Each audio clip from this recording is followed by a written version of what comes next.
Yes. Hello, everyone. Oh, Bill.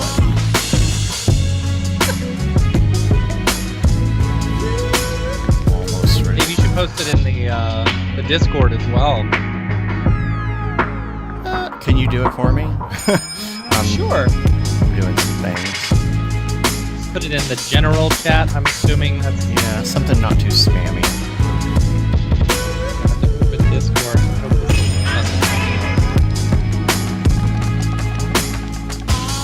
Can I change this anymore? Anyone else notice that the Discord logo looks like Mickey Mouse's hand?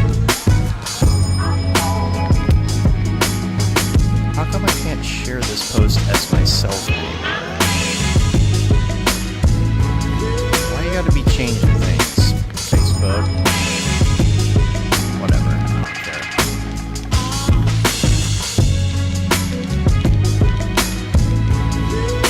Do it anyway. We'll do it live. I can barely hear you because of the music. I know. Let's just go to our faces. How about that? Hi, everybody. Hi, everybody. We're just getting all set to do a really big show. We have never prepped this much before a show. It's been years since we've prepped this much, so. Yeah, it's been a long time. Ooh-wee. Been a long time, been a long time, been a long, lonely, lonely, I lonely. think we're ready to go. Everybody's here. Just us and hitting the records. I'm rolling. Are you rolling? I am rolling now. Test 1 2 1 2. Okay, you ready for a distinct clap? Here we go. 1, 2, 3. Okay. That was right on. That was the first time that was ever right on. For you. That's what happens think when on there's this- only two people, right? I think on my side it's not though. That's what's funny. Oh, well, it's good perfect for on you, my side. Of course, because you're syncing with me. I think on the stream it's off. I don't know. Oh, on the stream, yeah, it's Yeah. way off. It's funny. That's funny. Yeah. All right, man. I think we're good to go. Should I move my camera? All right, I need to flag this. I gotta figure that out later. It's just in such a weird spot to get a flag. That's okay. The lens flare adds coolness to it, you know? Yeah, sure. Oh my gosh, the show notes dough. Wow. Dim show notes, though. Dim show notes dough. It's going to be a short show. All right. Man. This is going to be fun. Here we go. You ready? You ready? Let's do it. All right. Yeah. What's up and welcome to another Mograph Mocast. I'm Dave. And I'm Matt, and joining us today is no one, just us. It's just ourselves. Just us. And Mograph is a supplement to our site, mograph.com, which is a motion graphics tutorial site with tutorials, plugins, podcasts, and other Mograph stuff. And on the show, we talk about everything ranging from motion graphics to Cinema 4D, After Effects plugins, render engines, doing business, doing taxes, being a contractor, or working for the man. You can email us info@mograph.com. Let us know what you think about the show. Questions, comments, concerns, queries, grievances, show topic ideas, artist suggestions. We're on Facebook, Twitter, Instagram, YouTube, mograph.com. Noob or expert, send us some stuff over. Like Brett, who asks, I love your YouTube videos.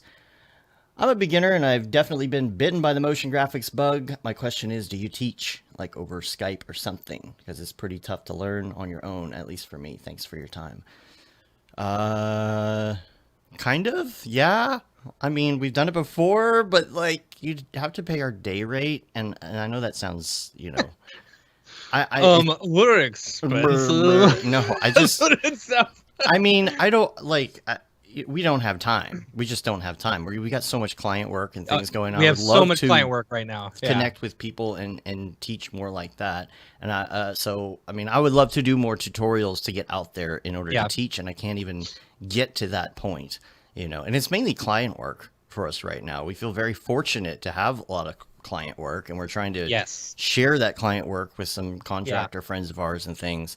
But, you know, we've done some Skype stuff before, but I mean, it is kind of cost prohibitive because you're not hiring us as like we're not like a for hire teaching service, right? You know, right? So it would have to be, I would say, worth the time. But we were trying to share knowledge for free as much as we can by doing this, you know. Yeah. So if you're trying to learn cinema, you know, I'd say a lot. Your best bet right now. Go to check out EJ's tutorials. iDesign. That's a really good place to start. Also, Cineversity has a whole collection of stuff as well. You can learn basically anything you want there. Well, and I think Sorry, it's the learning sorry, online. we're not leaving cryptoart alone today, but that'll all be at the drop at the end. We'll explain this. We'll explain this in a second, but. Yeah, I mean, I would say if you're having trouble learning online, though, like as like doing tutorials and things, I think that maybe you take it a step further and go with some sort of class that you can buy online. There's plenty of places to go buy classes online for motion graphics, and with those you get an instructor who can actually like answer questions and things. For sure, that's a very good avenue, rather than like.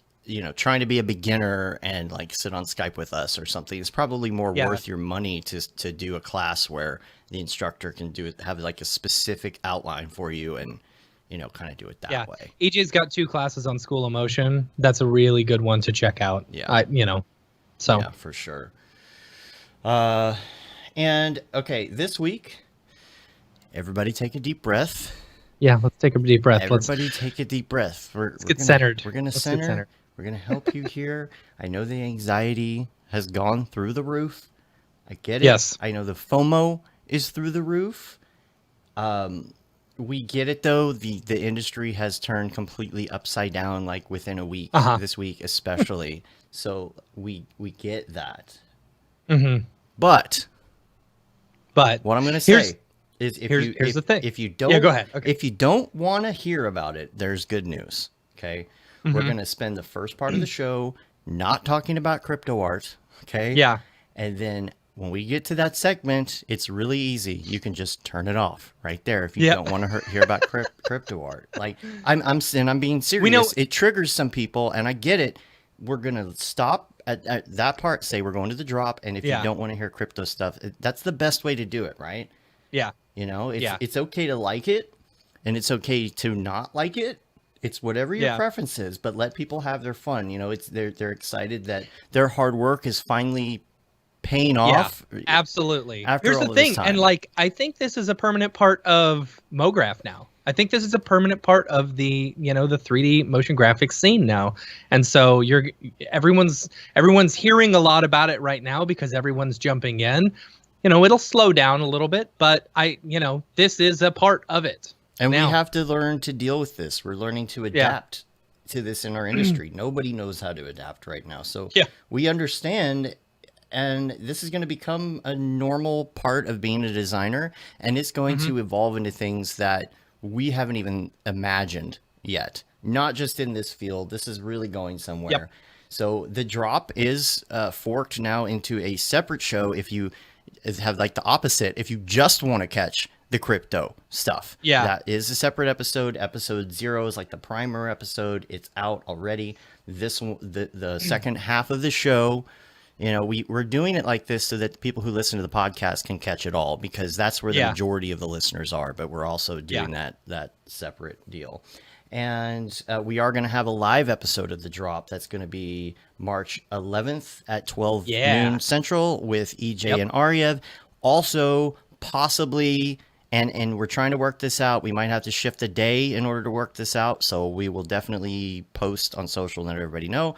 There's another third person guest that we're trying to add to that as well. We're trying to line up. And so we will let you know, because it's going to be a good one if it is.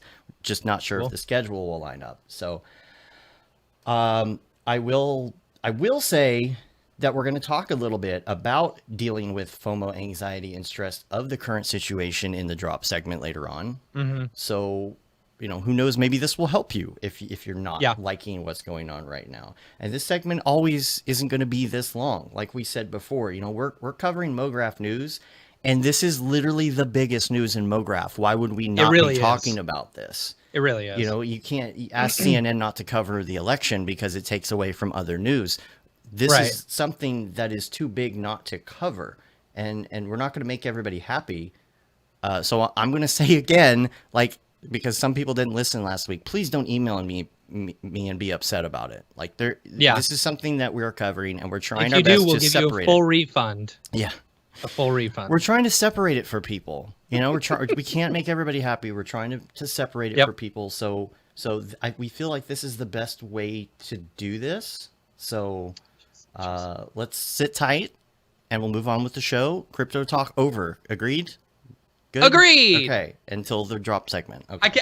I can't 100% say that I won't mention something, but If you do, you know, I'll remind you. Or the you're chat, gonna ding me. The Are chat, you gonna buzz me? Yeah. We'll hit the gong if you accidentally do that. And I'm sure the chat will definitely let you know if that's the case, right? Yeah.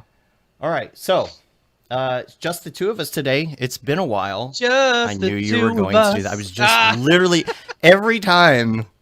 Okay. We're going to talk about what we've learned over the last couple years since we've done a solo show like this in the industry. Yeah, it's been a long time since we've had a solo show. And Probably like the first few weeks, and then we started getting guests, and then we made it a normal thing. this is like, yeah, that we get the guests and then we talk about their art and we talk about news, and we haven't had much of a chance to talk about things that we're doing or what we learned, because in the beginning when it was just the two of us, we were every week talking about what we had learned. Of course, back then we were working for the man. Yeah. And So we were a lot more noob. We were very Or at noob. least I was. Still noob. And Right. yeah, Brian couldn't make it today. That's why it's just the two of us. So we're going to start with the week wrap up. And there's just a couple things I wanted to cover here. First of all, Slack request emails. Just wanted to make a little note and say, if you email us to ask us to be in the Slack, you actually have to ask if you can get an invite to the Slack. It goes into our email, and we're getting emails that are like, hi, I'm a designer from such and such. And that's literally all the email says. Yeah. We're getting a lot of them. The thing is, we get a lot of spam as well. Right. So we don't know how to, differentiate the spam of, hey, would you like us to help you out on your website SEO? Right. Versus, hi, I'm a designer from so-and-so. Right. And the captchas aren't even getting all of these. So yeah, it's something where like you have to say I would like a Slack request, because if you say I'm a designer from such and such, that's really cool, but I don't know what's my action. We'll just reply, awesome, great job. Cool story, bro.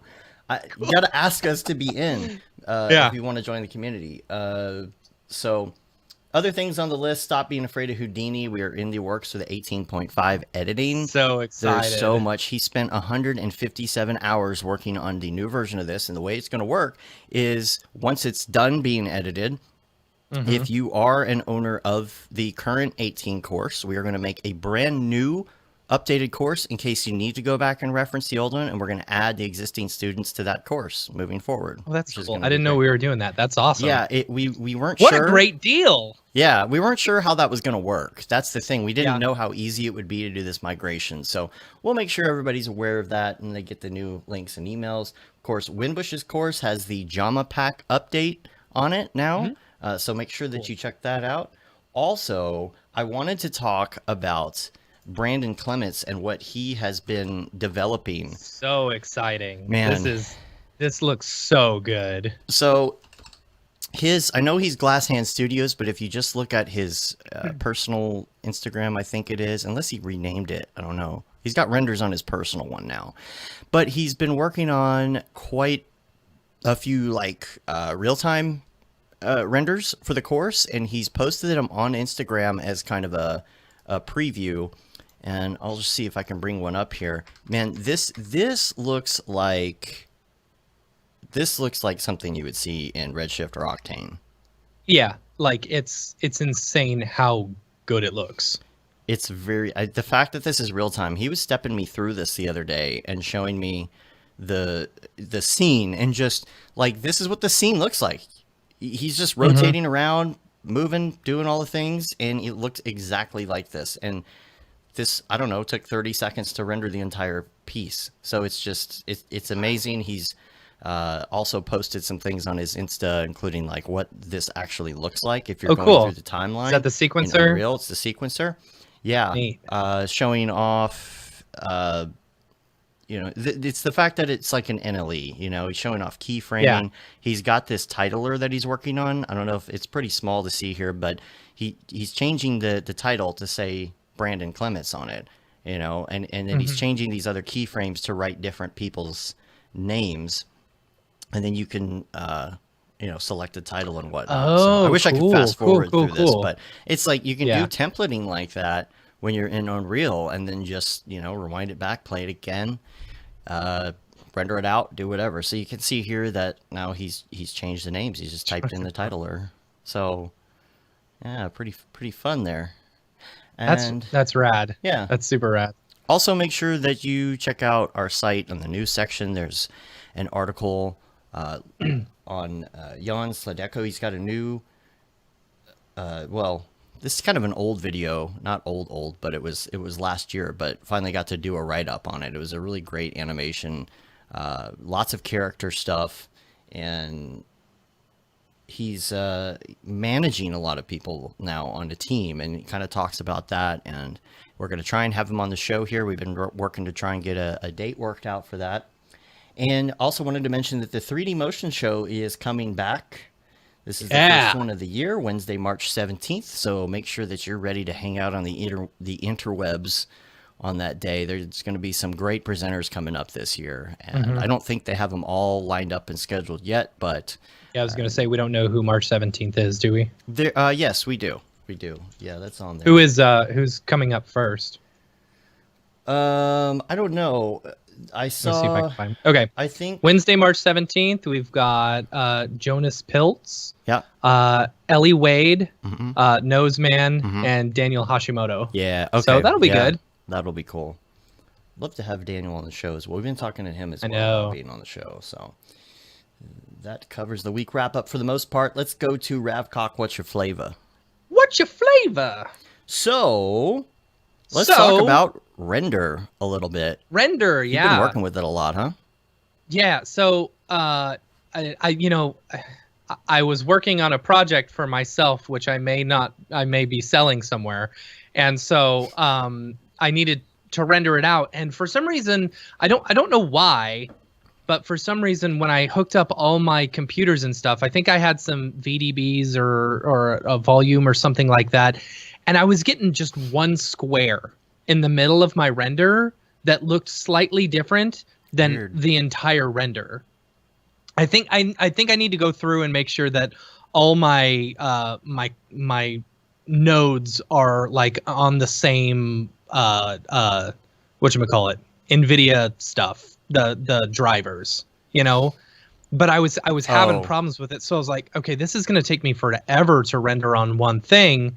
So I was like, okay, I'm just going to send it to the render network. I've been using the render client, to render out render jobs. So I had a fair amount of render credits, which is awesome. I think it's a cool way to work.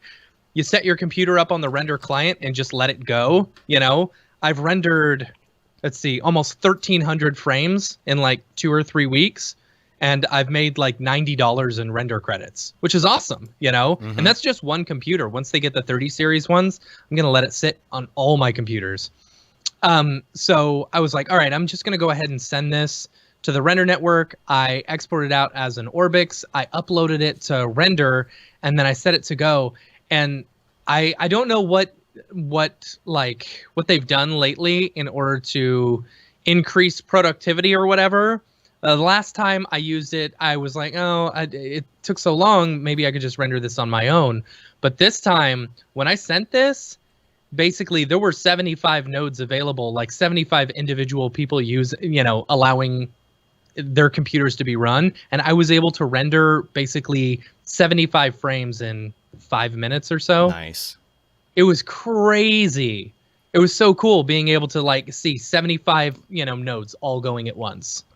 So Billy said I should have hit the gong on you on that one, but that was pretty borderline. I did not say anything. I'll allow it. I'll allow it. I should get a gong sound effect. I mean, to put in there. Yeah, I could probably get one if you want. Yeah, we'll do that. We'll do the crypto gong. Oh, ding. Anyway, that doesn't count because I'm referring to the crypto gong. Yeah. But render was cool. It was great. So I got the whole thing rendered out. It cost me €20 to render the whole thing out, 75 frames in like 5 minutes or something like that. Mm-hmm. So I was really happy with how that happened. And I think the whole ecosystem that Render is doing is really fantastic. I can't wait to see what they've got coming up in the future, especially once we get those 30 series cards, man. Being able to like have every single one of my computers just rendering render jobs. When you're rendering render jobs, you make more money than when you're mining Bitcoin or whatever on NiceHash. It's nice. I can make way more money a day rendering render jobs. Well, it's really funny. So I had my render client open, and then I set my render job, and my render client started rendering my job. Oh, that's funny. I look over and I see it, and I was like, "Oh, okay, Wait, that's my job." How can you tell that it's rendering your job? Because I thought this was all because private I knew information. because you can see how many samples and what the size is and stuff like that, and I knew that was my job because it started as soon as I hit go. See, I need to get set up with all this. I haven't had a chance. You got to show me. Yeah. Show me the way. Yeah. Hit up Patty. Way. Hit up Patty in the Slack. Yeah. And he'll hook you up. He helped me out. So helpful. He's super helpful on that. I was talking to somebody last night, and we were talking about NiceHash, and I didn't realize that it's actually mining Ethereum. Did you know this? I didn't. So, I thought it was actually mining altcoins and then just paying you back in Bitcoin. So I didn't know what it was doing. Well, it is. It's paying you back for your Ethereum mining in Bitcoin, and I would love to have someone on the show who understands it a little bit more, and even talk about crypto security things and stuff when it comes to the blockchain and all of that. Billy seems to be pretty well versed in this stuff as well. Yeah. But yeah, so they're paying you in Bitcoin. It's just funny because technically I'm mining Ethereum. Mm-hmm. Getting paid in Bitcoin. Getting paid in Bitcoin, but then for the most part, I'm converting it back to ETH because that's what I'm using for the most part You're just paying all these freaking fees to do it. Yeah, I'm like, can the you fees not are just, crazy. go direct or something? Yeah. Is the headquarters of Otoy in the U.S.? Yes. Oh, why is everything in Euro in their website? I think it's because is it New Zealand based? I think New Zealand is where the company is like registered or whatever. But I know Jules and team are here in LA. Yeah. Off of Wilshire Boulevard. With the big old Otoy sign on the building. Yeah, right. This is very close to Gong. I know. We're talking about currency. Yes, but and we're also talking render engines. We're talking about the render network on render engines. See, this is all a part of our world. It all just coincides with each other. Yeah. So 3090s, by the way, I had a little happy accident this week. Yeah. With 3090s. So we've been really, really, really trying hard to get 3090s. And I think I've been mentioning on some Discords and chats and things. We had a really fun time this weekend with Windbush's Twitch stream on Saturday night. A lot of people were there. We were playing Mario Kart.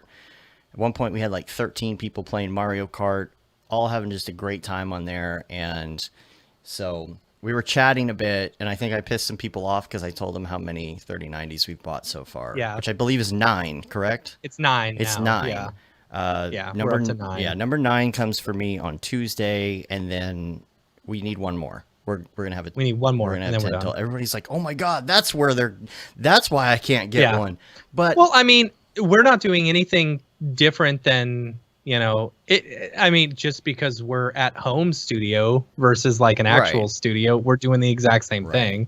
And it's funny because a lot of people were talking about power consumption. Even Lorcan was like, dude, like at some point you're gonna have to get like your electricity redone and everything. I'm like, I literally am, That's for sure. And oh, by the way, I did want to say, speaking of old school, I'm doing the Pamplemousse LaCroix as we did back in the day, right?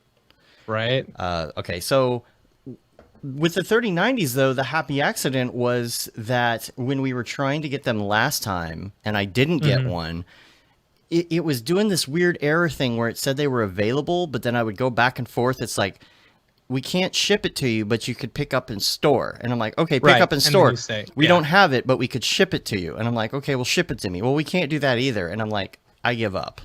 So the thing just set in my cart, and usually Best Buy has this waiting line system. So you hit add to cart, and then you have to sit there and wait, and it somehow puts you on a list and a queue, make sure you're not a bot. So what happened was this time around, because it was already in my cart, it just let me buy it just like that when they were available.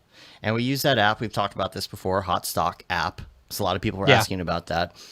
And last night when I mentioned it on a Discord channel about how many we've gotten, they're like, how much do you pay for those? Like, how much are you paying? I'm like, normal price. We bought every single one from Best Buy at the base price. You just have to be on it. You know, you just, if you want them that bad, you just got to sit there and use these trackers and apps and find them, and you got to jump the second they're available. We're talking like seconds. I keep my Best Buy app open on my computer at all times, just in case it comes up. But we just need one more. Just one more. And maybe after that, we just start helping people get them, you know, because we don't need any more. But we're just, you know, we had waited a long time. We had upgraded a lot of systems. We had saved money to kind of put toward these upgrades. And so it's worth it for us. It's an investment that's going to last for quite a while, assuming that the VRAM doesn't overheat. Right. But we'll see.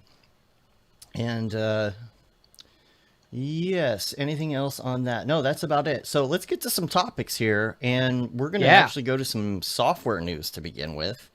Usually it's kind of that lull time of year where we're approaching NAB, and so everybody's just kind of waiting to announce things. Yeah. All these different pieces of software, because that's when it's going to happen. So it's like this lull where everybody's getting ready for launches. Now, I don't know this year how any of these companies are going to respond, because like, is it going to be NAB, so where NAB would be, so they're going to make announcements? Are they waiting until actual NAB in October? So if you look at the events that Maxon has scheduled, right, at least for the 3D motion show, in April, they've got April 13th, 14th, and 15th all put down. Right. So I'm assuming they're going to do the same type of thing. It's because that's the traditional time that everybody kind of gets together. So and 8:30, they've already got it down for David McGavran to, you know, Maxon News and Announcements. So I can only assume something, you know. I don't know. Yeah. But Maxon did make an announcement today of their acquisition of a mobile 3D sculpting application. This just happened. Do you want to read the quote from this? Do you have it up? Yeah, let me. I can get it up in just them notes, though. Them Notion notes, though. We'll talk about Notion later too. Okay, yeah. So, so they bought. What is it called? I don't know the name of it because it Forger. Forger mobile 3D sculpting application. Yeah. Forger. And it's it's for the iPad, so that you can actually sculpt in there. It's really cool. So McGavran's quoted as saying, "We're always looking for ways to expand the creative freedom and capabilities of artistic community. We love the fun and immediacy that Forger's workflow on iPad offers for sculpting and painting. We look forward to exploring what more it can bring to our users." Javier is a respected programmer who has dedicated himself to developing tools that expand and enhance the everyday needs of production artists, and we're thrilled to have him join the Maxon team. That's cool. That's exciting. I think that's neat. This is their first foray into mobile, you know, and so it makes you ask, what else are they going to do for mobile? You know, what else are they going to do on the iPad? You know, is Redshift eventually going to come to iPad? Well, my first thought on this is like there are some sculpting apps and whatnot. It's really cool because you can use your Apple Pencil and you can use your hands and things. It kind of has that tactile feel, and then you can export, right? You export it as an OBJ or mesh or whatever you're going to do. But just imagine though, if this program was some sort of interface, like a live link rather than just a separate app. That's what's in my head as soon as I read this. Like what if you're able to paint onto models in Cinema on the fly using your iPad and your Apple Pencil? Now that's a cool idea. Would be epic. Is cool. You don't even need to, you know, people who don't have a Wacom tablet, but they have like me, if I want to draw something and get all Photoshoppy, I'm going into Procreate, doing my painting, and then I'm exporting these things and bringing them in. Imagine if you were like painting right on. What if there was a live link geometry between That's what's cool. on your screen and what's on your iPad, and you could just paint, model, and do whatever, and it's all back and forth real time updating. I That's do what like you the need. idea of it just being mobile as well. You know, Yeah, maybe you could do both. Yeah. Say you're on the subway on your way to work and you're just sculpting away. You know, Yeah, on that's the cool. subway in Dallas, like you do. There's no subway in Dallas. Right. There's the sandwich shop. The sandwich Plenty of shop. those. Well, yes. Yes. Maybe. Do they go all out of business? I don't know. I don't know. But like I like the prospects of that, and that's the first thing I thought of was that live link thing. I'm like, Yeah. oh man, that would be so sweet. If What's interesting to me is like, so I don't know. You would think that there would be some other mobile something that this is. It's weird to me that this is their first jump into mobile. You know what I'm saying? Well, there's a couple mobile things that they have already. Oh yeah, that's true. Yeah. They've got Max on Moves Yeah. and the other one. What is that? Well, Max on Moves, but it's Yeah. CVAR. Yeah. Yeah. That's true. Mm-hmm. This is their Okay, cool. Yeah, dude. Now imagine they put that into CVAR, and then you sculpt something. You can rig it right there, and then you can use the face stuff in order to like animate it. Oh man, now we're talking. I like where this is going. Yeah. We're just coming up with ideas for them on the fly that will probably take 5 years to implement. Right. You know. Right. But I mean, it's real easy for us to do that. As someone who really enjoys sculpting in Cinema 4D, I'm really excited to download the app. I hope it comes with my Maxon 1 subscription because I had to upgrade to that the other day. Yeah.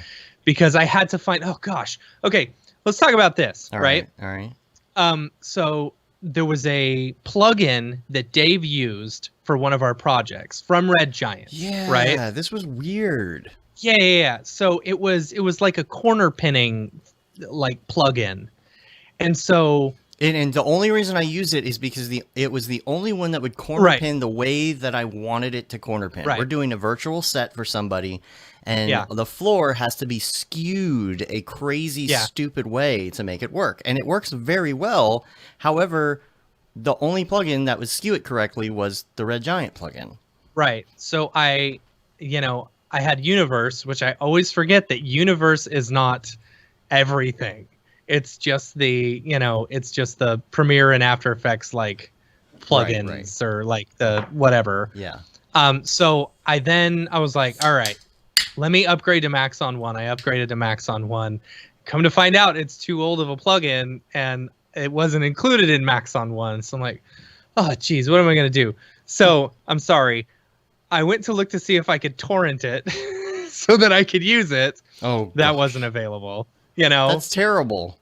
Right. But then I found out, and this is a good thing. It's a good thing that I went through all this. Are you saying that? Okay. You're saying you went to see if you could find a way, because I had it and I couldn't figure out how I had it. That's the problem. Yes. Because it was somehow linked to my account, but you couldn't, it was old and you couldn't download it.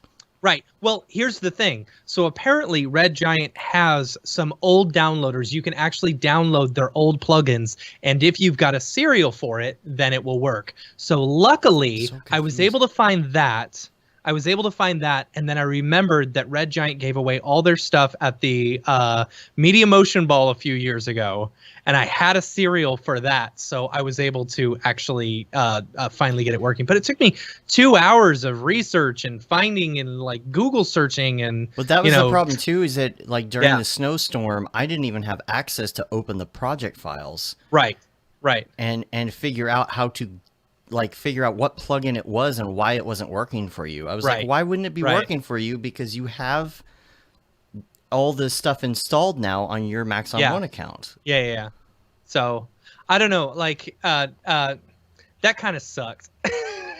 When they discontinue plugins like that. But it was good that I was able to download old versions, you know, and be able to, luckily I had a serial for it. That's something that's kind of hard to do when you're dealing with legacy. And I'm sure as a company, it's kind of hard to deal with, where do you put that stuff? Right. You know, we've got that plugin that technically I guess we still sell, but it's like, okay, what are we going to do with this now? What if somebody Yeah. needs support with it 5 years from now? Yeah. I Yeah. don't know what we would do Plus, with. it's being sold on the old site, which shall not be named. Oh yes, that site. Yeah. Yeah. um, I'm lost now. What were we talking about? Yeah. Oh, we were talking about, okay. So we haven't even gotten to these topics. So dealing with things as a business is one of the topics we wanted to cover. Like we are moving to bigger clients right now, which has kind of always been the dream, right? You start out, you do a lot of smaller things because money dough, you got to get off the ground. You've got to do projects and things and like, you know, lower prices, take what you can get. But then what happens is you get kind of this bloat that happens when you take on a lot of small clients because it's not about doing the work anymore. It's just about managing all of those clients. So for us, one of our dreams is to make our way up the chain like some of the bigger studios where we can have a smaller handful of clients that maybe have some bigger projects. So while we have a lot more to do as far as work, we don't have as much to do as far as like managing like 25, 30 different little clients that are only paying like maybe $1,000 a pop, you know? Yeah. And, you know, for some people that might be a lot of money, but in order to be sustainable and to make a living and to be less completely like slammed with just trying to deal with emails and phone calls and meetings, that works a lot better for a lot of people. So we feel fortunate that we've been able to do that. And it's a weird, it's like, how do you get from one point to another point, right? Like, how do you get from making explainer videos to working on a giant like commercial for a big corporation? Right. Well, what's interesting is, you know, when you hear about people starting their own company, you know, you always hear it takes 3 years before you make a profit, you know, or something like that, you know, and while that's not necessarily true with freelancers or running your own studio or something, you know, at least remote studio like we are, it is true in the sense that you've got to build up a reputation, you know, unless you jump out of your job and you've already built that reputation over the few years, you know. We weren't necessarily very well known in the industry when we first jumped off. No. Yeah. We only had a few small clients that we worked with like locally. Right. And now it's like through meetups and through networking, you know, tons of networking. Networking is absolutely pinnacle to this, you know. And so if we hadn't gone through that, we'd still be, you know, doing the $100 jobs and the $200 jobs and stuff like that, you know, just trying to make it. Can you make me a flying logo for $50? That kind of thing. You know, you didn't want to do that forever. Yeah. That's the thing. You got to work your way up. You got to improve on that, especially if you want to start maybe hiring people or maybe you want to get a building. Maybe you want to go all that way, you know, full blown studio. You're going to have to bring in these bigger clients that help you with that kind of cash flow. You know, I mean, like that's bigger numbers. You got a lot more overhead when you reach that point. So it's got to be worth it to do a project. You know, $50 to make a logo. And then you've got to spend like you could 3 hours probably get emailing a flying logo done in, you know, an hour or something like we have. But it's like, and then you spend 4 hours talking to the client about it on the phone. Right. It's just like, I mean, it's an evolution for sure that you have to make. And Joel asked, how much creative input do you have with, you know, the bigger clients? And it's interesting that it all depends. Yeah, it all depends on the client. Yeah, we've got one client right now that is like, there's like no creative control, and like they're dragging their feet, and it's like, okay, that's fine. But then there's another one where it's like, here's some suggestions of what we'd like to see. Now go buck wild. You know, it's like, okay, cool. Yeah, you know? Like this one we have is paying us a fairly decent amount to sit and just brainstorm and experiment and come up with our own things, and then just say yes or no, and then we'll expand upon that. Like that is so much fun. That is so much fun because you just get to play and you get to be creative. And then you have the other ones that are, you have some that are kind of in the middle, especially when you're working with an agency, because an agency will say, here's all the ideas, here's some constraints that you have to, stick with the branding and style guides and all of that. But then, you could take some creative freedom and come up with some ideas. And generally, if you do it right, then the agency loves it. And then if the client loves it, then the agency is really happy with you because you made their client happy. Therefore, they come back to you. Yeah. So absolutely. That's what you aim for. Yeah. Joel in the chat asks, do you want to stay a remote studio?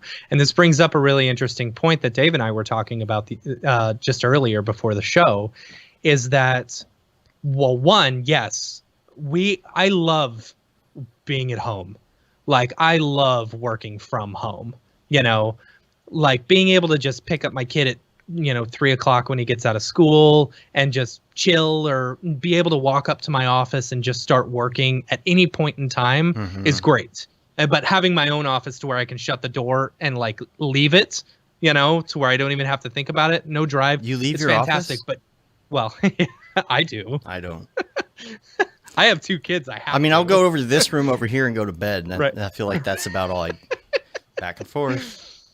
So, but here's something that we were talking about this past week. I drove out to Dave's house, and we met with Jeremy to, kind of project manage a bunch of stuff that's coming in. And we got more done in that 2 or 3 hours as far as organization than, and we feel like we're on a really good track now.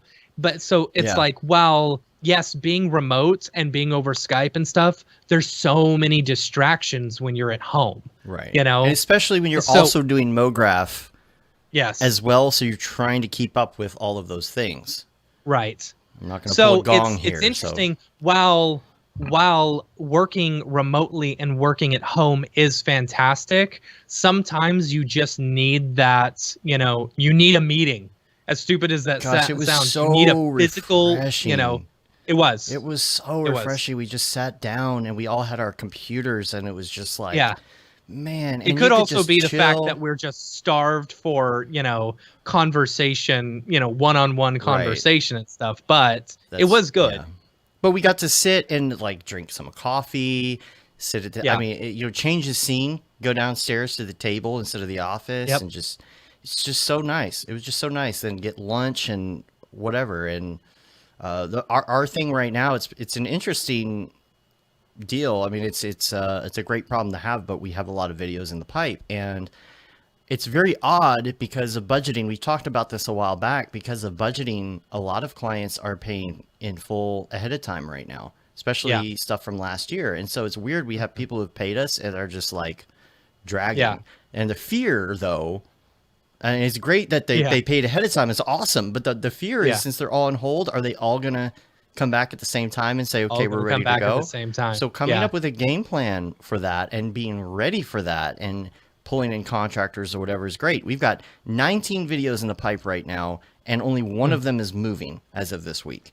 And then the 20th project has 64 videos inside of it. Yeah. So dealing with that and the project manager, we'll talk about project management too in a second and how we're dealing with some of that. It's a giant growing pain for a small company. When there's only a couple contractors and you really don't want to fully employ someone because dim taxes. The finger thing means the taxes. The things mean the tax. Unemployment taxes, all of that. You got to figure out at what point do you hire somebody? At what point do you maybe do some part-time or contract or something to try and help? And it's hard to delegate when you really want to control things. When you really want everything to be right, you want to have that full control. You have to delegate, and I'm trying to teach myself how to delegate. Because neither one of us have had this problem before. Yeah. Yeah. And it's great. It's great. We're really happy about it. But we're learning some things during this process that I think we'll be able to share as we go. So Joel asked Winbush in the chat, he said, how do you keep your wives out of your home offices? And Winbush said, you don't. You don't. You don't. It's the same with kids too. You just have to lock the door. It sucks. I enjoy but I enjoy the company sometimes. Yeah. Julie will come I do and sit too. here.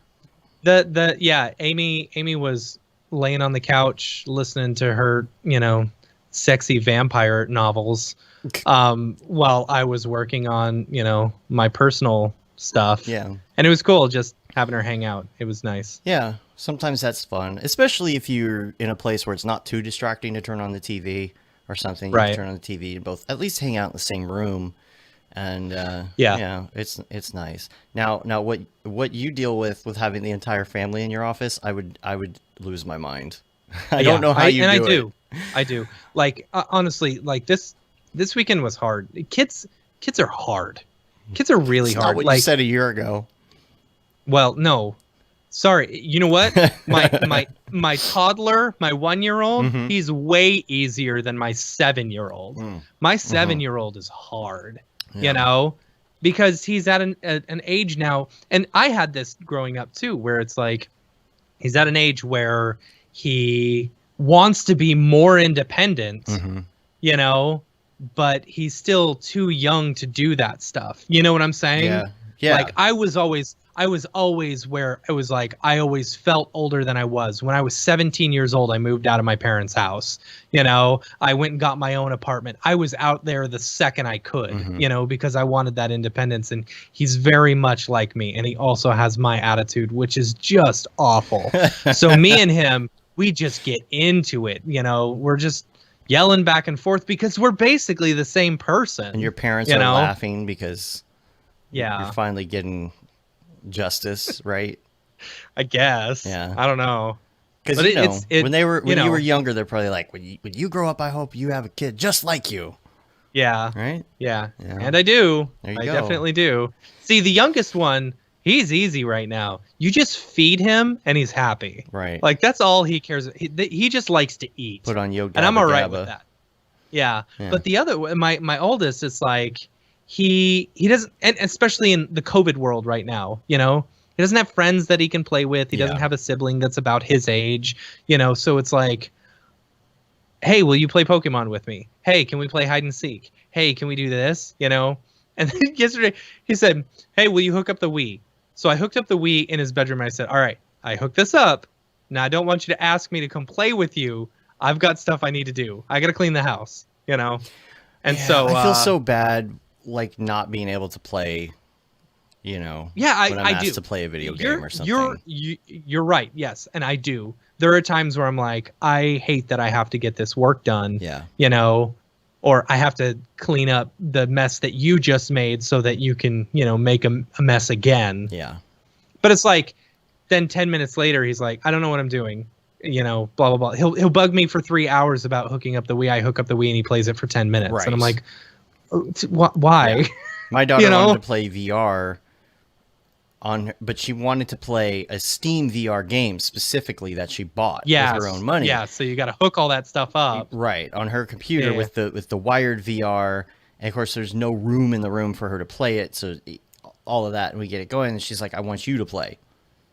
And I'm like, I don't get it. So I remember being a kid and trying to get my parents to play Mario with me, right? Yeah. And I could only get my parents to try Mario like one time. They just weren't into it. I was like, why aren't you having fun? Why don't you get this? And now with my daughter, there are certain games that I just don't understand. That's funny. Even Five Nights at Freddy's, I'm like, okay, so you press the buttons over and over and you wait for the thing to not pop out. Like, I get it, but for me, like, I don't get any enjoyment out of this. I'm not pwning noobs.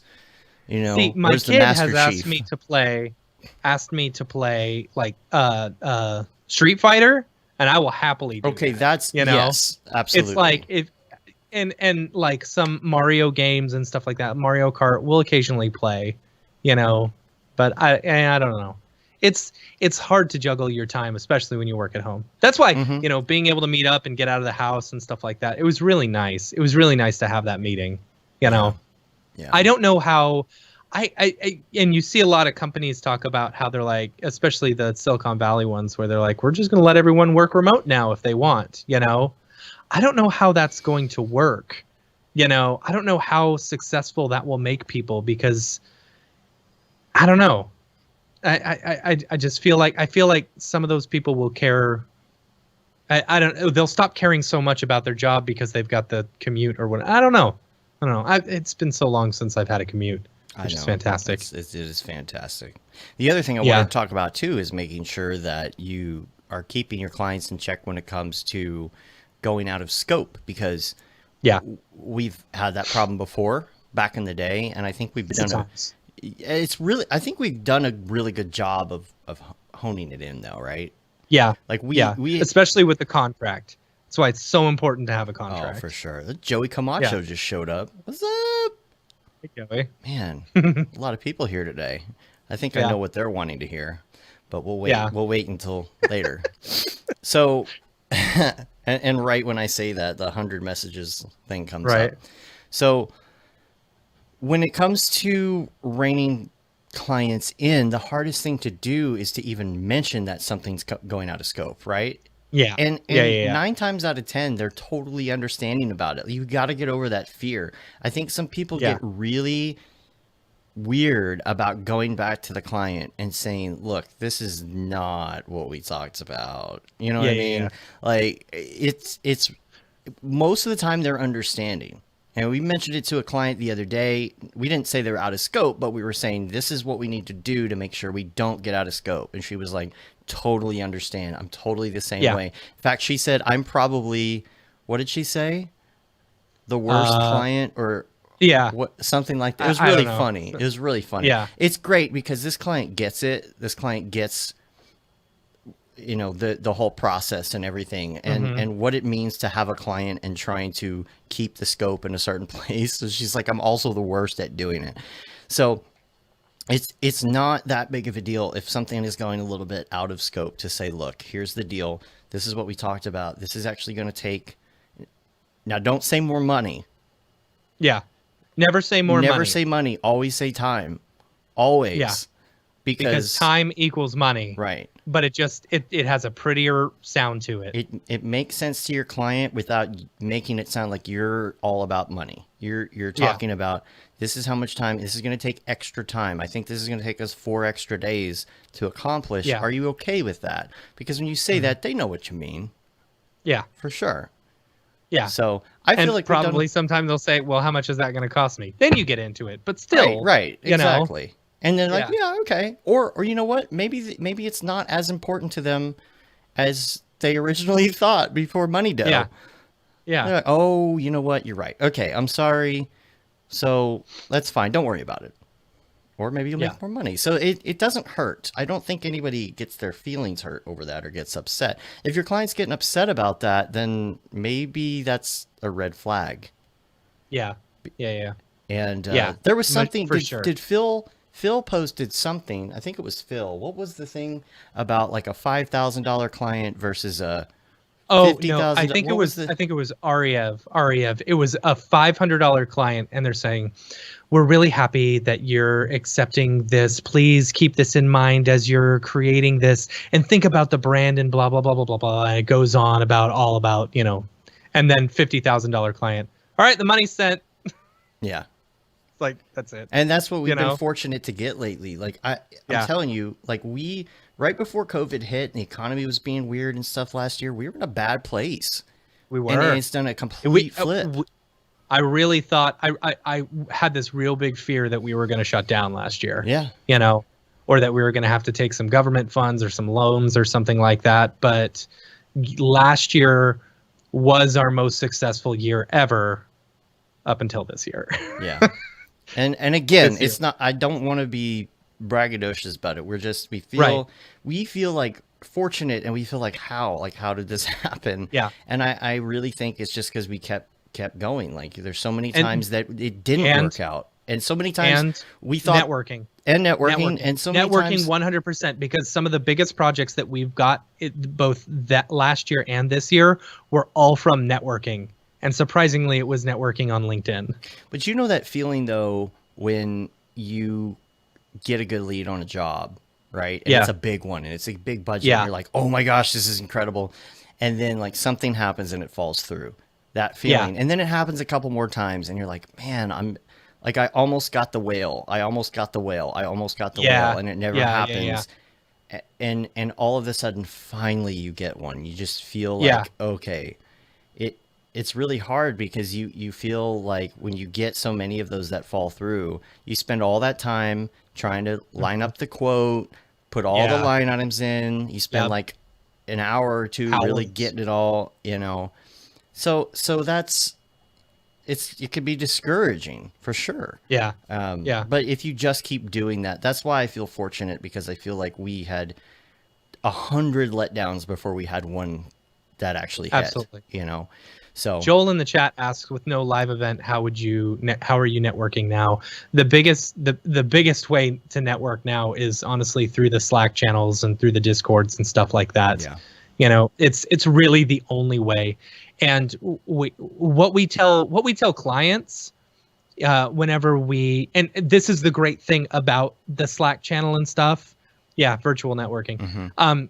Is one way that we are able to sell being such a small virtual studio, is that we started a Slack channel and it's got over 1,000, of the best motion designers in the world in it, and if we need to pull any of some of these people at any point in time, there's a jobs channel and we can get them on board. And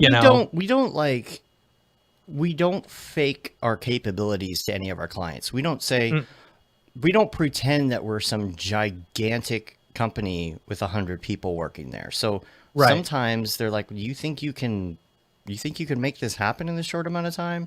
And well, first of all, I feel like we are very efficient and we can do it most of the time on our own. But second of all, we're able to say, no, you don't understand. We have access to our own Slack channel where we can like hit up all of our friends in a jam and be like, come on, let's like make this thing happen. And that should be the case for everybody, because you already have these relationships. And it's not even like you sat down with people and said, can you tell me about your capabilities in the world of X particles? Like all we're doing is sitting down and playing Mario Kart with people on Saturday nights. That is the networking. That's what's so great about this community, is everybody's cool and knows each other, and just it's a natural progression of networking. It's not forced at all. Call in the cavalry. Absolutely. Yeah. The email address to join Slack, info@mograph.com. Yeah. You can find it on the site too. There's like a little form. Yeah. And just make sure that you say you want to join the Slack. Yes. Hi, I'm a graphic designer. All right. Hello, graphic designer. Hi. What's up? What's up, dog? Next on the list, imposter syndrome. Especially now. Yeah. Oh gosh, especially now because of, Instagram. Yeah. Is that why? Instagram. Yeah. Yeah. Instagram. It was Instagram, and it's getting harder, of course. But like Instagram, it's like, how are these people putting all this stuff out and it looks so good and my stuff doesn't look good? That's how I feel. I put out these bumpers for Mograph, like little stories and things, and I just kind of mess around with these fun animations, and I'm like, we're doing a show about Mograph, and we're doing Mograph for the promos, and like everybody's gonna think it's awful. Be like, oh well, these guys, they can't even make their own promos. Well, I never feel like it's good enough, but I'm looking I know at the my feeling. own, I know the feeling. That's why I've always been so, I don't know, hesitant to post any work on Instagram. So I've only got like a handful of things on Instagram, a couple that I like. But like, for example, I posted, I don't know, this goes into the whole other thing, so we can't talk about that. Well, put a but pin imposter in that. syndrome, I mean, it's hard to get past it. You just have to, like people says, you just have to sit down and do the work, and here's the thing about art as well. When you're posting stuff, it's extremely subjective, Of course. So whether the stuff that you're posting, you may not think is good, others may think is great. Well, even with like Blake's thing. Others may think is crap, and others may think it's fantastic. You Yeah, know, with Blake, you may think it's great, and other people think it's crap, and other people think it's great. You know, yeah, it's so also hard. subjective. Yeah, we were Yeah. talking about Blake last week, and some people commented like, "Oh, Absolutely. she's overrated," and I'm like, okay, well, I respect that opinion, but Yeah. that's also Yeah. overrated according to your taste in art. It is subjective. It's Right. so hard. Right. It's So understandable. it's hard. It's hard when you're seeing all this great work come out to not get that imposter syndrome, but don't let it get you down. Like, use that as an opportunity, as a driver to make your work better, you know, to learn what it is about someone else's art that makes them, you know, makes you feel that imposter syndrome about them, and then try and learn that, try and be better, you know, just get good. And be humble. Yeah. Be humble. Like Kendrick Be Lamar, humble. like Kendrick Absolutely. Lamar says, right? You don't know that, Is that song. what he said? You don't know I that don't. song. You're not down. No, You're not sorry. with it. You're not hip. Yeah. Like Jeff says, don't let it stop you from making, you know? Yeah. So in the work-life balance situation, Yeah. one of my things is where do I start with this? Sometimes I feel bad if I'm not doing anything. Right? Oh yeah. We're in COVID times. I have started feeling less guilty about being away from my computer, especially when we have a plan for everything, you know? Like if there's plans in the work, it helps. you know, and I'm organized, I feel less guilty about leaving my desk, you know? Well, So, you know, first of all, here's a problem. When there's only two of us on the show, how does one of us go to the restroom? I was curious about that too, because my tummy was feeling a little tum-tums, you know, and so I just popped an Imodium. Can you ramble for 30 seconds and then I'll come back and go off on this tangent? Okay, so what are we talking about? I've had What's way the subject? too much Monster Energy drink. give me the subject and I'll ramble. And pamplemousse. Is it work-life balance? The work-life balance, but more about like it's not really like the work-life balance, like family balance to me. It's when there's literally nothing else to do and you're doing nothing. About not feeling bad about going back to work. And I know that's weird and I'll explain in a second, but I really have to pee. So don't go at the same time. We just leave it empty for like... Oh, that would be funny. Put up like a graphic, right, like on The Simpsons. the something. little drunken guy on the camera. Okay, I'm gonna go. Are you good? Are you good? All right. I guess sure. Hurry. Why not? All right, here I go. Sure, why not? I don't know. Work-life balance. Let's talk about it. What questions do y'all have? Because honestly, like, me and Dave we do things very differently. Dave's at his desk all the time. You know, no, I can't talk about that. I can't talk about that until the next section. Dave's at his desk almost all the time, you know, and then I am, you know, I'm at my desk basically set hours. And then if I can get to my desk, or my wife is currently writing a book, so anytime she's on meetings about that, I'll come up to my office and I'll do a little bit of work. But the biggest thing that I have found is that with us getting all of these jobs coming in, is that as long as you stay organized, the stress and the fear and the worry tends to go away, because you know you've got a plan in order to do this, you know? Guarns, you need much better separation. 16-hour days, you can't do that. You're gonna kill yourself. You will kill yourself. Like I've found lately, this is a terrible chair that I'm sitting in. It's an absolute awful chair. I'm saving like $1,500 so I can get one of those Herman Miller Logitech gaming chairs. You know, because I found that my chairs on that. Well, Guarn said that, you know, they've been working up to 16 hours a day, and their desk is 2 feet from their bed. So, and I was like, you can't do that. You're gonna kill yourself. Oh. So what I have found, like, because I have this chair, I want to tell you, I got it at a estate sale for $20, right? It's a crappy chair. I need a new chair, but I found that it like cuts off the circulation to my legs, and then my legs are totally sore for the rest of the day. So I have a really hard time going to sleep, from sitting in my chair so long. And I know some people just don't have another place to do it. I get that, but it is really tough to have your office in your bedroom. Yes. Just to be in that same room all the time. I love having, and I'm lucky. I live in Texas. Houses are cheap here. Right.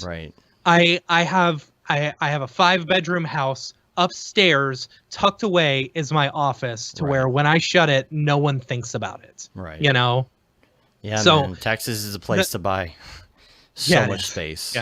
Yeah. Texas or Denver. Yeah. Denver's going to be the next place. We're going to buy a vacation home in Denver. Like it would be impossible to have a house like this in California. It's just impossible. Yeah. Oh yeah. Yeah. But the separation thing, like, being able to just shut my door, and go spend time with my kids or relax or whatever, or clean my house. That's the hardest thing. The hardest thing is being able to keep my house clean while also having to work and also spending time with kids and also, spending time with the wife and having a moment to relax, Got to keep them separated. All right. You just know that you can get me to say or sing any song as long as you lead into it, don't you? Exactly. Yeah. It needs to be a game that you play, right? Where it's like, all right, this is gonna be the week. This is what I'm gonna say. I'm gonna see if I can get him to sing that song. Send me private suggestions on what to make you say. We used to have a game at Domino's when I worked there. Huge fan of Domino's because I worked there for like 16 years, right? I don't think it was 16. It was probably like 9. I was gonna say. Yeah. From the time I was 16 until the time I was 27, basically off and on. So, we used to have this game where one of us would sing. We'd all sing different songs, and whoever got the boss to sing that song first, because it got stuck in their head, we'd win the game. Nice. Yeah, it was fun. Yeah, VJ says it's hard to concentrate at home with kids and things on creative. So hard, yeah. You need to find your zen, like cutting wood. I've been seeing your cutting wood videos, VJ. That's a cool log cutter you got. Yeah. Anyway, the other day I was so stressed out about everything that I told Dave, I said I just gotta meditate. I gotta get off of Skype. I gotta meditate. I gotta do something. And I was like, I've got to go run. Yeah, I still couldn't clear my mind. It literally wasn't until Dave and I had that meeting where we scheduled everything out, that I actually felt better about life. So it's amazing how much just getting shit in order helps. Yeah. I don't know. I was actually talking to Clinton Jones at the time. When I was talking to you on Skype, I was typing to him, and he literally said the same thing to me. He was like, I've got to get out and run this week. Yeah. And gosh, that day when I ran, I started running out the gate as fast as I could. Yeah. It's like you're not supposed to really do that. I was just like, just got to get this energy out. You just go until the only thing that you can think of, nothing matters anymore. The stresses, the things going on, nothing matters. The only thing that matters to you is that you just can stop running. Yeah. That's the way. Phoebe run, right? Yeah. You just Phoebe run. Yeah. You get all the energy out. Exactly. That's funny. Okay, so I'll clarify on what I was saying earlier. Okay. Like, this is what Gary Vee says. Stop watching Lost. We've talked about that, his old school video from like 2005, right? But it's not that you can't go enjoy things. Here's what I'm dealing with is in not all days, but on certain days, if there's nothing to do and you're in COVID, right? Sometimes you just find yourself sitting there maybe on Instagram, Facebook, something, and there's like TikTok. not much to do, and you almost feel bad, like I could be doing something. Now, if you're Yeah. enjoying taking that time, I'm not bashing Yeah. on that. Take your time and enjoy your thing. Sometimes I'm sitting there though, and I feel unproductive, and I don't like Facebook, and I don't like TikTok, and I don't want to be on Yeah. my phone. I don't want to be Yeah. just sitting there, and I don't want to be watching more reruns of The Office Yeah. because like what am I doing? I'm just sitting here doing literally nothing. And and so I actually enjoy coming back to the desk. So also, if that's what you love and that's what you want to do, don't Yeah. feel bad that you've spent more time in front of the computer because That's very true. Yes. it's Yeah. productive. I shouldn't shame people for sitting at their desk for too long. I'm sorry about that, If you Gwarns. have the time and you have nothing else to do and you're having fun, Mhm. there's nothing wrong with it. Just make sure you get up and maybe get some exercise so you can get them blood clots, Right. right? Yeah, and the thing is that's another hard part about this industry is that, at least for me, my hobby is also my job. Mm-hmm. My hobby is my jobby. Yeah. So it's sorry, that was Show really title. stupid. My hobby is my jobby. We don't do show titles anymore, but yeah. Yeah, we don't. No. Thank goodness. But no, it's true. It's like that's my hobby. It's what I really like, I don't have anything else. And so yeah, I don't know. And It's- see, like UK cold, outside bad. See, I'm telling you, like Beat Saber, that's the bomb. Yeah.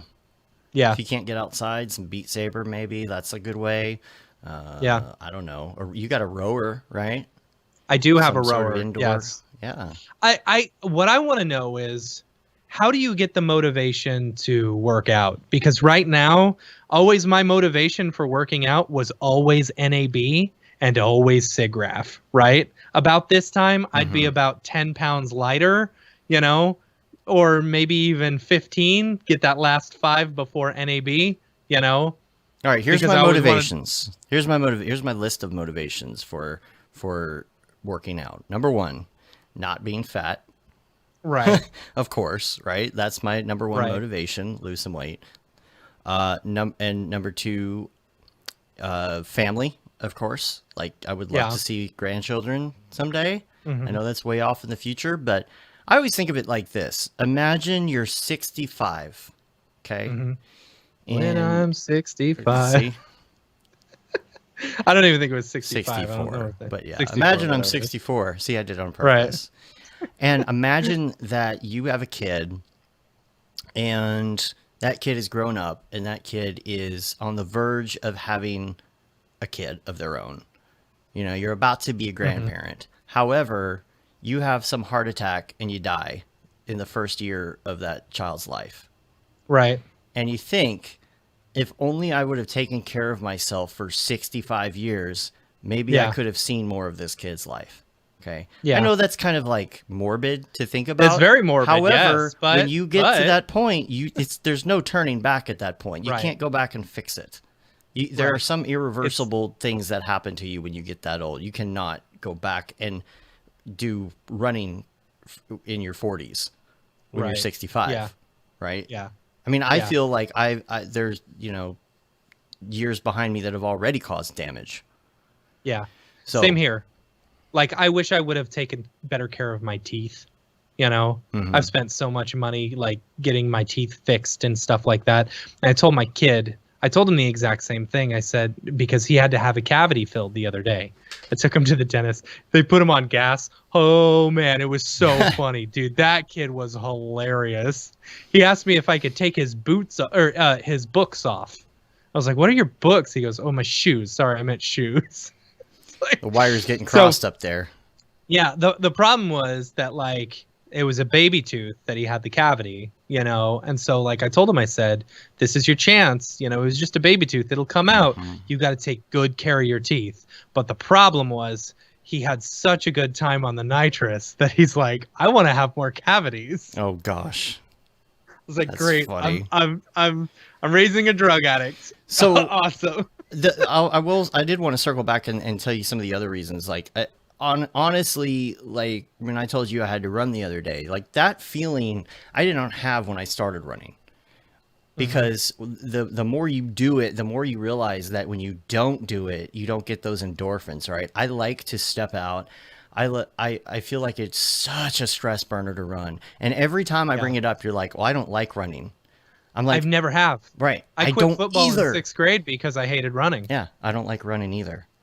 That's the thing. Like I said, nobody likes run. Well, some people like running, but nobody likes running. And so it's such it's the time to think in your own head. You've got plenty of time for it. It's time to just like, you feel that stress coming off and it feels so good. That's what motivates me. And the problem is that you don't get that motivation, right? Until you do it. That's I pretty know. tough. Now, I always feel better after I go and work out, but yeah, like today I was like, I told my wife last night, I was like, I'm going to go join a gym. I'm going to work out tomorrow. Gime. Then my kid What's a gime? was up until like midnight, and then I had to rock him to sleep, and he cried all night because, I don't know, he had a sick tummy because he ate an entire hamburger. A 1-year-old ate an entire hamburger because he just likes to eat. Yeah. And so, he, I was like, then he woke up at 8:30 and I was like, all right, well, I got to get you to daycare and then I got to work. So I got no time. Well, okay. The other day, I was like, it was 2:00. I was going to go run and I was like, just go do couch to 5K. You barely run. Yeah. And here's the thing about running, quote unquote, running is you're not sprinting. You're basically jogging, especially when you start, and all you got to do is like slow walk jog. It's like, if you're not good at it, it will come eventually. But this is where I'm going to tie it all in, okay? To help it make some more sense when it comes to motion graphics, okay? Just as you have trouble getting motivated when you're working on like a daily, the same thing can apply when it comes to exercise. Just do it. Because we talk about the fact before that it is not motivation or inspiration first and then the action. The action always happens first. When you are sitting in front of your computer with a blank Cinema 4D and a cube sitting in the middle, that is not motivation at all. Like, you're not inspired by this cube to do anything. Like, if you're forcing yourself to do a daily and you have no idea what to do, sometimes it's easier to just start doing stuff and messing around and tell yourself, you know what? I'm going to see where this goes. I'm going to mess with this. If it's not good, I don't have to post it to Instagram. Yeah. I don't have to do anything with this. I'm going to experiment. And then all of a sudden you start, like, maybe you add a Mograph clone or something and a light, and all of a sudden, oh, hey, I could do. That's when the inspiration happens, and then the inspiration motivates you to do it. Now, just apply that to running. You have to go do the running before it really does something that motivates you to do it more. You like that? You like the segue? Yeah. It's good. Here's what I'll say. Like, sometimes also the motivation gets you up, like my motivation to lose weight before NAB is always, I don't want people to see me and think I'm just some big, lazy, fat, chunky dude, when in fact that is my personality. True. But I'm talking about when there is no motivation, Right. When there's no motivation, you just have to do it. Do the action. You just have to get up. Yeah. And I'm telling you, you said you've tried the app or whatnot, but try the app, really try the app. Do exactly what it says on the times it says for 1 month and tell me that you don't feel better. My other big problem is that I really like food.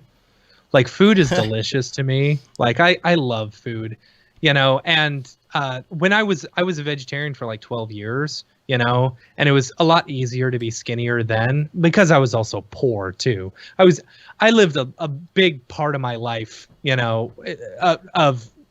was single and, living on my own out of my parents' house, where I was really, really poor. And I worried about where I was going to get food every single day, but so I feel like once I finally, had enough money to where I never worried about going to the grocery store and overspending, like that's when I knew I had made it at life when I could go to the grocery store and I actually was not so worried about I could get anything I wanted off the shelf, you know. Well, But it's like this will that be created an unhealthy relationship with food, you know, and because of that. yeah, I but don't know. this But is like a here's the topic thing, for a with whole the nother running show. stuff, But I was working out for like 2 years straight. I got kind of buff, you know. It was nice, and I could go and run like 3 miles. You know, I got down to like a I don't know 12-minute mile or something like that, which is pretty good for me because most of the time it's a 20-minute mile. You know, and and I still hated it. I hated it so much. I've just always hated running. I've never found an aerobic exercise that I like, you know? okay, so this is probably, and this would be a topic for a whole nother show because we could go on a Sure. whole thing on this. I'm going to say exactly what VJ just said in the chat. Fasting really does help break your food addictions. If you do Yeah. like a keto or an intermittent fasting, you're going to be amazed at how much you don't even think about food anymore. Because Yeah. I don't even want to. There are days that I don't do intermittent fasting. I don't even want to eat during the day because Yeah. I know what's going to happen. I'm going to get super tired. I'm going to want to take a nap. And I love just blowing through the day and then having a nice meal after I run. That's the other thing too, is it's hard to eat before you run, especially if you're new. It's very easy to get a stitch or a cramp or something if you have anything in your stomach. So like the intermittent fasting, if you're only eating at night, then, 2, 3 in the afternoon, if you want to take a break and run, you don't have a whole bunch of stuff in your stomach. Yeah, Winbush said I should try boxing. I also don't like being punched in the face. Well, they do VR boxing. I don't know. Yeah. Yeah. Cutting That's a good sugar idea. is Yeah, so, see, so that's my good. crux. Even if Like, you're not sugar, I am a sugar fiend, man. I have at least 2 Rice Krispie treats every day, you know. I eat like- between. And I eat was doing like cereal super strict all the time. Yeah, you do. You know me. I love cereal. Sugar, but- carbs, milk. You're did, gonna fall asleep. Dude, I'll tell you what, Cracklin' Oat Bran though, I found that Cracklin' Oat Bran has like 25% of the fiber you need in the day. So if I have and I always double up my bowls of cereal because the amount that they tell you per serving, like 3/4 of a cup. Come on, I'm gonna fill that bowl to the top. So I get like 50% of my fiber from one bowl of Cracklin' Oat Bran. Yeah, you Just get all saying. the fiber, and then like there's a bunch of sugar or something in on top of that. Okay. Phil, you're right. Breakfast, I don't eat breakfast, unless I'm with my family on the weekends. I don't eat breakfast. Of course, I've got the problem where my stomach I'm living with IBS here. It's awful. It's the worst, and so I find that not eating breakfast actually helps that a whole lot. There's a lot of people in the chat who have actually done the fasting thing. And Yeah. I'm a 20/4 kind of guy. I like to come back from running and work some more and maybe drink maybe an energy drink at that point. I know technically some people say it's not. I don't know. It hasn't been too bad as far as throwing me off, but I do like the fact that between 8 and midnight, that's when I just I eat a bunch of stuff. Yeah. And then I'm good to go. I feel fine after that. You really get used to it. You just don't think about food. But all right. Yeah. Another topic. One more quick topic. I like what Carlos said in the chat. And then if there's milk left over, you got to add more cereal. Absolutely. Finally, someone gets me. We got a lot more to cover. then, I know you have a if heart it's- out too. So Oh, okay. All right. Yeah. I mean, we still have time, but still, we got a lot to get to. Organization, and we'll make this part quick. Okay. I just wanted to talk about to-do list, calendars, and Notion, which are the 3 things that have really helped me, and I've really been changing around and tweaking the way that I work a lot. Notion is pretty good. It's one that I found that both me and Dave can get on board with, because for how many years now, neither one of us have been on the same thing. We've tried Todoist, and what was the other one? Trello. Trello. Both of our brains work differently, But which is why this is so good, because you can tweak this the way that you want it and customize it, and it's ever evolving, ever adding stuff, and it is kind of hard to wrap your brain around it at first, because until you start building something for yourself and not looking at all the samples, it doesn't really make much sense. But when we started building this out, and it's the fact that you could say, well, we needed a project status. And you're like, all right, so you just type your own project statuses and they're just there. You know, it's not Yep. what they recommend for a project status. It's what you want to Right. have. And even the word project status could say something else. Yeah. So I've been down the rabbit hole of Notion, and I recommend that anybody looking for this kind of organization check it out, because there are so many things you can do with this, and you have to spend some time with it to understand it. But try and do it. Try and build yourself a project management database in there and just Yeah. see what you can do. Go down, that will take you down the rabbit hole, and then you realize, oh, well, I could use this to organize this thing. I could use this to do my personal stuff. I could do a separate to-do list over here that only shows the things that I have to do and only the things that I'm able to work on, only the actionable items. And that has been really great. However, I'm one of those people who loves to have the outboard brain and dump ideas onto something. I don't like using Notion for that. I feel like it's just a bit overkill. So I still use Todoist for some of my personal stuff, and to have the outboard brain in the inbox. So I do have this constant going list of, oh, hey, I forgot about this. Hey, I forgot about this. And you put it on the list so that in the back of your head, your mind isn't doing that cycle Yeah. where it's trying to remember all of these things. You can rest Yep. easy.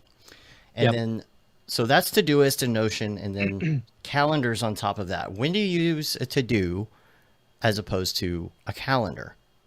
Because if you have to email somebody about a thing, you're not going to put that on a calendar. Oh, Right. You're not going to put like 3 minutes to email somebody between 12 and 12:03 p.m. That's overkill. It is nice to have it, of course, for meetings, but to have it for blocks, to have it for personal stuff. I found a real good way of doing things recently using Calendly, because you can say these are the only times every week, days and times that I want to do meetings with people. But also subtract my personal calendar, subtract my Mograph calendar, subtract my client calendar, and whatever's left, people can click and sign up for a date, and it goes into your calendar, which is so helpful to do, because you know how hard it is to go back and forth over email with somebody. What about Wednesday at 3? No, I have a thing. Now, is that 3 Central, or is that... Yeah. But this takes care of time zones, all of it. You can really relax. And if somebody accidentally schedules something and something doesn't work out right, you can always email and fix it. Yeah. But that's helped me, and it's helped me really visualize how much time I'm spending on things. If I'm working on something in a big block and it goes over, I'll actually like extend the block and show on the calendar, what it took for me to finish it, so that next time I can see, you know what? It doesn't take 2 hours for this. It takes 4 hours every time. Right. know? Right. Yeah. But it also gets you an idea of, like, if you just put 10 things on a to-do list for the week, you're being a little bit optimistic about the things you can get done.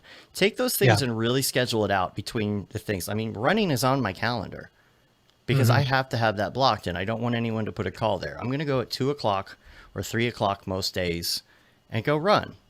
And I don't want anything scheduled right before it. That's going to go. If it goes over, I can run later. But it takes me 45 minutes to an hour to do like a regular run, not the long-term runs, right? But I block 3 hours. Why is that? Because I got to get ready to go. Someone's going to call me. I got to get my stuff ready. Then I get out the door and it's 45 minutes late. Then I run for an hour. Then I come back. Then I settle down for a minute. Take a shower. Then I kind of decompress, get something to drink, sit down, maybe get whatever that is, right? That's going to be 3 hours. Don't kid yourself. I have been kidding myself on how long things take for so long. That's only an hour, yeah. And so if you really put that on the calendar and you start looking at it in week view, not in month view, go to week view. This is my new jam. Go to week view and really lay that out and look at it and see, because you're going to be surprised when you start laying stuff out. You put those 4 things on the calendar and you realize that's your whole week. Those other things are going to have to wait. Yeah. Anyway. Is it time? No. Let's do some links. We're almost there. Let's do some links. Yeah. I only let's have do one some link. links. All right. What is it? This is Mitch Meyer's LUT pack, and I just want to give him a shout out because he did a new LUT called the Cost LUT. I think he did one called the Milstead as well. He did do a Milstead as well. So yeah. I'll put a link to that in the show notes. You can check it out and check out his Lutz. And so we're going to do Mograph Recommends. We need to go through this really quick. We can do it. Yeah. We're going to go through Mograph Recommends because we haven't done it for us in a long time. Yeah. So, yeah. It's been since the first time we did it. Yeah. Yeah. So we'll start with some of these things haven't changed. Some haven't changed. Let's start with favorite movie. What's your favorite movie? Favorite movie is Requiem for a Dream. Still to this day, it's the hardest movie to sit through. You know, like here, yeah, it's a really hard movie to sit through, like hard to stomach and stuff. But man, it is when I watch it. It's so depressing. Yeah, but it's beautiful. It is beautiful. Mine would be Cinema Paradiso. I don't know that one. Oh, well, you have to look it up. Oh, subtitles. I'll look it up. I'll look it up when you watch Godfather. Oh, okay. Cool. Favorite music right now? Anyone in particular? Right now, ska. Like I'm on a big ska, punk ska kick. You know. Here's the thing. Like I follow this this TikToker called like the Ska Tunes Network or something, and he talks all about like ska and the history of ska and stuff like that. And it's like I forgot how much I really enjoy ska. It's and punk rock and stuff, you know. But if I had to, I mean, that's just currently what I'm on, you know. You know, I don't know. I would like to just say that OK Computer is still one of my favorite albums of all time. I hadn't heard it in a while. There's something about music, if you listen to it too much, of course, you kind of wear yourself out on it. So I try not to wear out that album that much. It's been like maybe a couple of years since I really sat and listened to the whole album. What? VJ said ska. Ooh, that's what I'm saying. But I enjoy happy music and stuff like that. I also enjoy, your nice ethereal, music like Sigur Rós. Sigur Rós is great for relaxing and stuff like that. But when I'm in my car, nothing and like chill some, hop. Chill Hop Hop ruins your Spotify though. Chill Hop, it does. Having it on all the time ruins your Spotify suggestions and everything especially else. Especially your daily drive. Your daily drive is just all full of whatever. Yeah. Yeah, but the thing is, like, I actually really love TikTok for this reason. Like, I have discovered so many good artists through TikTok. Just like music that's either being played in the background or them talking about, these are the top, punk rock emo bands that you should be listening to right now, or hey, you're tired of sitting around. There was one where he was talking about, you want to talk about a ska revival, but you're still listening to the same ska bands from the 90s. You need to be looking at, new school ska bands where there's like, emo ska or punk ska and stuff like that. It's like, yeah, that's the type of music I like. All right, we got to plow through these. We got let's so do much to talk about. All right. TV show, I'm going to say For All Mankind. It's really great what they're doing with it right now, especially when it comes to the alternate universe. I don't want to give too much away, but if the space, I mean, the whole premise of the show, if the space program would have continued going after we landed on the moon, instead of just kind of halting, it is such a good show, and it's in season 2 now, and it's really cool because at first it wasn't much different, but the reality is kind of splitting now because they are making advances. So it's interesting because it's like 1983 and they have cell phones because you know how the space race makes technology accelerate. So they're very clunky and 80s looking, but they're cell phones in 1983, so everything was faster. Such a good show. And it's on Apple TV Plus. How about you? Clone High. Okay. I'm excited it's coming back too. Podcast, I'm just going to say Back to Work podcast to listen. I'll say ours. Or, Really? You don't listen to our show. I don't listen to our show. No, not lately. I listened to Cartoon Feelings the other day. I really like that. Yeah. Yeah. It's the one on our podcast network, as well as the Go Gorilla Filmcast. I really enjoy that one. So, yep. Let's see. Yeah, Jeff agrees with me on the... See, now I have to use the bathroom. Okay. Well, should I keep going? What should I do here for you to use the restroom? I don't know. How many more questions do we have? I forget. 4. All right. You answer yours, Okay, and then I'll you know answer what? when I get back. I got a perfect Fine. idea. I got a perfect All right. idea. Don't go yet. Yeah. Can you wait Oh a gosh. second? You I can't don't think wait? so. Okay. No. All right, I'll keep answering mine then. Hurry Okay. up. Hurry up. Be back. All right.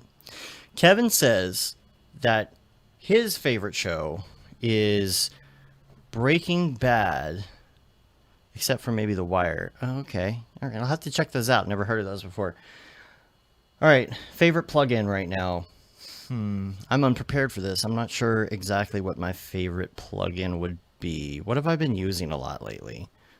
I love me some EXR plugin. I really like Forester, of course. I'm really big into TFD lately. Again, like I really feel like I'm wrapping my brain around TFD, which is cool. Like I'm understanding things like pressure and turbulence and all the deep settings and what they do and how they affect.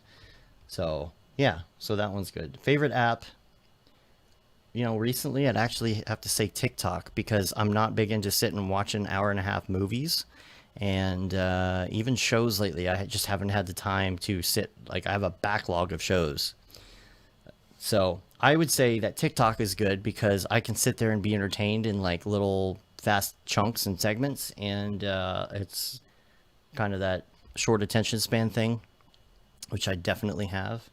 And you know, you can flip through and look at dog videos, cat videos. That's what I like to look at. So, you know, kind of fun. And you look at that for 5 minutes. You don't really have to finish watching a show. If something comes up, you just put your phone down. So it's great filler. It's really good entertainment, and a lot of it's really cool and happy and fun. So favorite video game, of course, that's our new one. I'm gonna have to say, of course, that's Halo, because we talk about it all the time. We play it all the time. And we have, of course, our group of like 18 different motion graphic designers at this point who are in a giant Halo text chat group. And we all hop on when we can. And some nights we have like a ton of people on there. So that's a lot of fun. And Matt's back, which is good. And Yeah. So, because I don't want to do my life hack yet. So let's back up. Okay. Plug-in for you?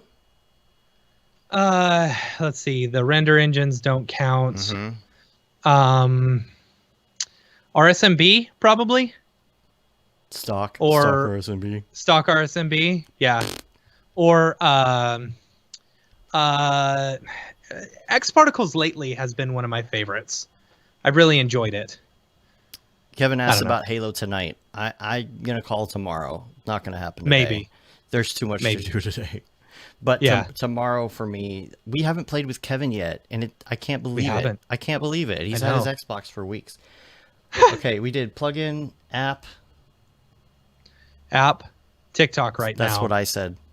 Yeah. Yeah. It's TikTok right now. Video game. Favorite video game, Legend of Zelda: A Link to the Past. Okay. Current favorite video game is just Halo 5. Yeah, that's what I said. Or too. Rocket League. It's a split between the two. All right. Because I really enjoy Rocket League. Life hack. I got 2. 1, get yourself a tape measure that you can keep to measure how tall your kids are.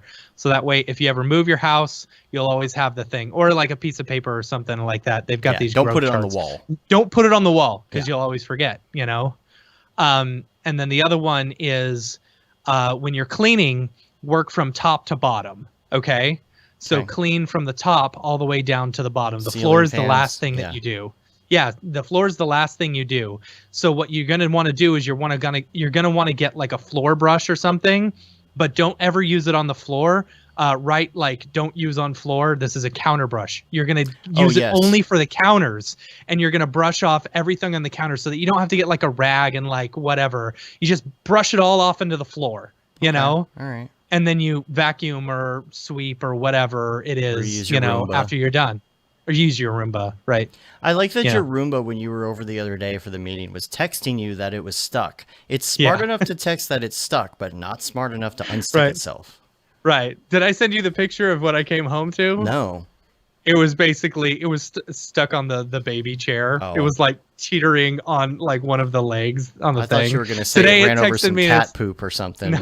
No, Smeared today it texted me. It said, "Oh, you got to clean out the bristles." So I look under it, and it had sucked an entire vacuum up through the thing. And I was like, "Ah, entire this vacuum. is what happens when it goes when I haven't prepped my floor before it goes." You know? Oh yeah.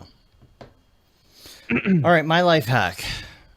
I don't know how much of a life hack this is, but if you are deciding to become an art director, which by that I mean if you're looking to shave your head, I'm going to give you some tips on what I have found to be the best ways to shave your head. Now, number one, if your hair is getting kind of long, or if you're just starting out to become an art director and shave your head, you don't want to go straight to like a smooth shaver or a Bic. You're going to have to get rid of the excess hair first. Or if you already had it and it's growing out a little too long, you've been working on a big project, you're becoming less of an art director. Right. What you need to do before you go to the good stuff is you need to get something like this. It's these Remington. It looks like clippers, but it has a little bit of a curve to it, right? So it's just like clippers. So even if your hair is long, it's not bad, right? You can take care of that. Once you get it down, then you get this little bad boy right here. Now, it has the heads on it, kind of like a regular face razor, like the electric razor with the 3 like rotating head thingies, very, very close shave.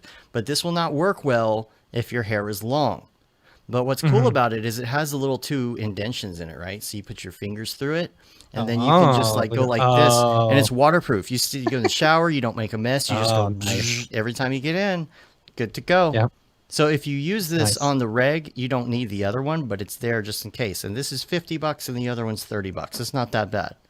I thought it was going to be like super expensive and junk, See, I used to just Bic my head back when I was shaving my head, and nothing feels better than a freshly shaved head, especially when it's cold outside. That's nice. The only thing though is when you do the really close shave and it barely starts growing, your head becomes Velcro. Like this hat is like, I'm like, come on. Yeah. What's the name of the head shaver? Totally. I'll put the head shaver links in the show notes. The problem is it just says palm on it. There's a name for it. It's like skull shaver, I think is what it's called. Yeah. Okay. The skull shaver and then this Remington, they will come up on Amazon right away. Yeah. But you need the clippers and then the other one. So I think it's time, Matt. It's time. So for those of you who do not want to experience the crypto art, let's watch the viewer count and see. Now is where we part. All right. So don't forget you have to do an intro because it's going to be a separate show. So let's do this. Cool. Are you going to do the music? No, You're going to cue the music? That was just a one-time. Oh. Yeah, on the podcast you'll hear it. That was so fun. On the podcast. Wow, we've got 42 people watching right now. What up? Yeah. What up, all the newbies? If you're listening to the podcast, you'll hear the music right now. What's up, everyone? Welcome to episode 001 of The Drop, a Mograph.com podcast. Right. Viewer count's going up, by the way. Yeah. Just letting you know. Oh, good. Yeah. We talk about all things crypto art, cryptocurrency, crypto everything. Talk about NFTs, upcoming drops from different artists, ones we recommend on getting into, and of course some of our friends who have recently done drops or are about to. Mm-hmm. So let's learn about some news in crypto art. What do we got, Dave? All right. Let's see. Should we talk about this week's drops? We're going to start with the big drops that's all up on the interwebs and things. Cool. You want to go in order of some of these people? What I need to do is bring up some of their work here, which I'll try and just do it as you're talking or whatnot. So just So let me see. I need to look. Ariev said someone, and I want to make sure that I mention them because. Oh, sorry. No, wrong person. Dang it. You want to start with Adam? Is that who we're starting with? Yeah. Let's go ahead and start with Adam. So Adam, I think it's Priester, Houdini artist, and created all this work within, I think I read somewhere that it was like 5 months R&D, building out,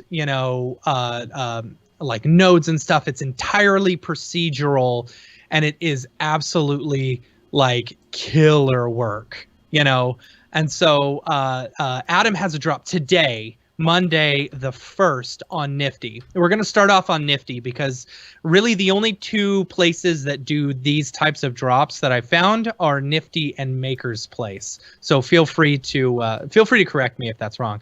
But yeah, this is Adam's work. Adam is absolutely, like, this art is fantastic. And I have a feeling that Nifty may crash tonight because there's a couple of really good artists. The other one coming up is Ted Chin. They create these beautiful, like, dreamscape type things, like very dreamy. Like, I think there's an open edition of like this landscape one with like an elephant looking through it's going through the sky and stuff like that. Very, very cool work. If I was going to, these are stills, and I'm pretty sure the drops for Ted are slightly cheaper than the Adam Priester ones. The Priester ones are a little bit more expensive. Yeah, there you go. If you're looking to like get a cheaper entry into, I would recommend this. I think this one will do well. The Adam Priester ones. So lately, I have not been getting the open editions. I want to talk about this. Well, the open editions. I have that on the list for after this. Okay. Then we'll just go on with the drops right now. Okay, so next up on Nifty, March 4th. I think this is weird. I'm not going to dog any artists or whatever like that. It's just I think random. It's weird. It's interesting that there's been a lot of celebrities doing drops lately, and it's like ones who you never really hear them talk about, like Mograph or art or whatever. One of them in particular, right. TJ Miller on March 4th. Me, for example, I'm not a huge fan of TJ Miller. I liked his work that he did in, if you don't know, he's what's his name? Dude from Erlich Bachman. Erlich Bachman from Silicon Valley. What is Silicon Valley? Yes. He also played, the kid love in that character on that show, though. I hated the fact that he was gone. Yeah. So, but the thing is, like, I don't know. From the things that I've heard, he's kind of a dick in real life. That sucks. But yeah, so maybe like, that's wrong. I think he called in like a bomb threat or something, didn't he? What? Yeah, I think TG Miller called in a bomb threat or something to something. I heard that he killed someone. Oh yeah, TJ Miller. He was arrested for an alleged fake bomb threat. And it's like, yeah. So it's like, I don't know. I just think I'm not saying you should buy his stuff or that you shouldn't. It's all up to you. What you like. Art is subjective. Yeah. Buy what you like, but I'm just pointing it out that I've noticed a lot of celebrities doing drops lately, TJ Miller is one on the 4th. Anyway, So this next one, I'm sure I'm going to botch this, but it's Rhymes Like Dimes. I think Rhymes Like Dimes? Yeah. Oh, Rhymes Like Dimes. Yeah. Okay. That makes sense. I was like, okay. But super cool, amazing illustrative art. I really, really like, this is the drop that they're doing for Nifty, and it looks fantastic. It's got music, it's got sound effects, super great illustrative work. I'm really excited about this one. Let's see, next one, March 5th. That was March 4th for TJ and Rhymes Like Dimes. March 5th on Nifty, Ferocious. So Ferocious is that how you? It's. How do you? I think so. Okay. Ferocious. Ferocious. I think it's like ferocious, but like ferocious. Yeah. Like so baby talk. Yeah. Okay. So now these things are weird. These aren't really Mography, but like it's a weird Picasso-esque whatever. I think he's younger too. He did a drop like last month or something and did really well. These pieces are reselling. The reason I mention it is because these pieces are reselling for quite a bit. And so if you were able to get into that initial drop, like I think he made $700,000 off of that drop, Jeez. which was crazy to me.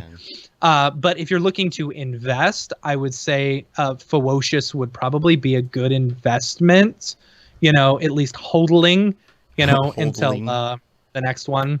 Yeah. But as far as like for March 5th, there's another one called Parrotism. I don't know if that's the actual name that they're doing on Nifty, but that's the name that I found on Twitter or whatever.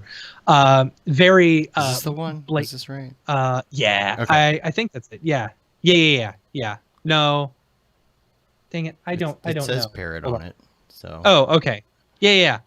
Then this is super cool stuff. A lot of the artwork that I've seen has very Blake Catherine-esque vibes, and me, huge fan of Blake Catherine's work. So I think those ones are really, really cool. And of course, super excited about March 6th. March 6th, I am going to hop in on that one because we got our girl Shams, Smeka. Shams, she's doing a drop on March 6th.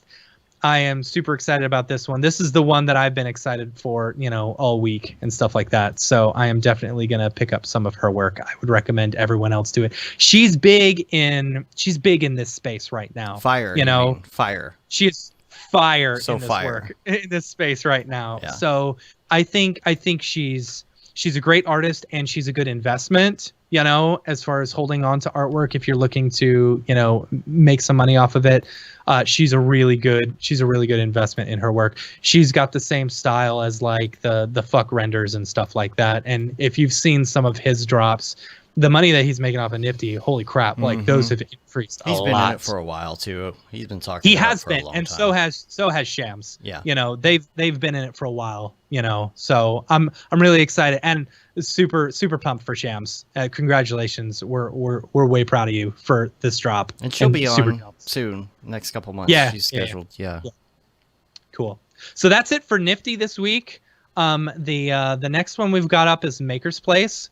We got like three artists are dropping this week. The first two are going to be tomorrow. First one we've got is just the ones dropping are Anna Zilhevea. I don't know if I'm saying that right. One. She's super cool artist, does all of her stuff in VR. So I love seeing like this type of digital art in this space as well. It's not just Mograph, it's not just still photography and stuff, but like being able to create digital art in VR and then sell it. That's why I think the NFTs are so freaking cool, because art is art and it doesn't matter what you're making it in. Anyone can make money off of it. So super cool. The next one is Katie Arrington. She does a lot of she's a super killer illustrator. She focuses a lot on like the female form and stuff, so you'll see like some illustrative nude women with like pasties covering and stuff, but she's got this really cool style. The ones that we're showing right now aren't necessarily the ones for sale. Some of them are the ones that are for sale, but some of them are just examples of the work so that you guys can see. We can't show the boobs right now, so right. You can look at that yourself. I wanted to pick the most suitable for work ones for people who are watching. Right. So yeah, that's Katie Arrington. Then March 4th. Jose Delbo. I'm not sure if I'm saying that correct. I don't know if I'm saying anyone's name correct, but we're just going to go with it. Ooh, we're trying. We're trying. Jose was a Marvel and DC artist who's done a lot of classic, like he did a lot of work on like classic 70s like sitcom versions of comics. So like he illustrated, or he did the artwork for some of the Beatles Yellow Submarine comics and like the Brady Bunch comics and stuff like that. So I don't know, pretty cool to. I think anytime there's a comic book artist in there who is selling their stuff, I always think they're a pretty good investment. So excited to see that. So Right. that's it for the actual like drops, you know, which ones the nifties and the maker spaces are dropping. Those are the ones that are planned. Now, coming up, we also have a bunch of friends of ours who are doing drops. And because Community now I'm members going to preface what? and community members and Community members, Yeah, yes. You know, people who Mograph. I've just Mograph people who I've notated, you know, are making drops. And here's the thing. I have a feeling as this goes on, these lists are going to get quite a bit smaller because right now NFTs, it's the hot shit. You know, it's what Right. everyone wants to talk about. It's what everyone is doing. So right now, all of our friends are making drops, you know, and so that may change. Oh, I also want to say, if anyone is making a drop and interested in us, like maybe pushing it or something, feel free to email us, info@mograph.com. You know, send us your work. We'd love to check it out. You know, maybe we'll throw it up there as an inspirational artist or whatever that we think people should check out. All right. So, friends of Mograph, Dave, do you want to do anything, or you want me to just go for it? I mean, we could talk about the first one here. We just wanted to talk about what Phil dropped. Yes. Yeah, so Raid Zero, for y'all who don't know, is a little bit of Mography news or drop news. He put on a Beeple action figure, right? This is the number two, the second one right here. This is the second one. Yeah. It was Beeple Man, right? And he had 100 of them for sale, and it was funny. So I don't know if it was you, Dave, or Ariev, but I know I did as well. All of us like sent it to Mike, and we were like, check this out. And so Mike tweeted it out, and basically, I think he sold out in like a few hours or whatever. Beepleman, you know, Mr. Beepleman. Mr. Beepleman, Mike Beepleman. Yeah, he sold Attorney out. Like he Yep. was hitting it big on Rareable. He's like number 2. He was number 1 the other night. Mm. He was number 1, and then Pac came in and overtook it. But then yeah, there was a part 2. This is the Christie's edition. this is the Christie's edition yeah. for after the Christie's drop. You know, of course, he's wearing his crown. He's got his fur coat and everything. So and that one, I think it's either sold out or it's almost sold out. But if no one picks him up, I know before the end of the Christie's sale, he's just going to burn the rest of them. So get him while it's hot if you still can. Mm-hmm. But congrats to Raid Zero. He's both him and Ariev are our big success stories of the week. You know, congrats to them. It's really cool seeing your friends and people who you admire making this kind of impact in this new I don't know, this new art form or whatever. It's not art form, it's a new this new space. Yeah, new space for sure. So for sure. Congrats. Then you got Smearballs.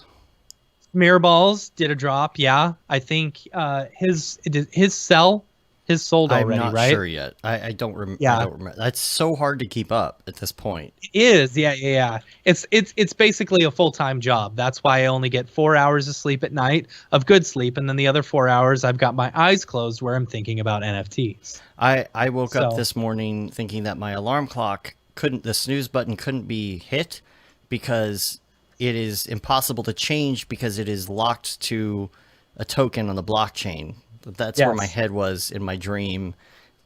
Yeah, it was weird. The other day, Beeple came to me in a fever dream. Oh yeah. And told me that his Christie's auction would go for $20 million.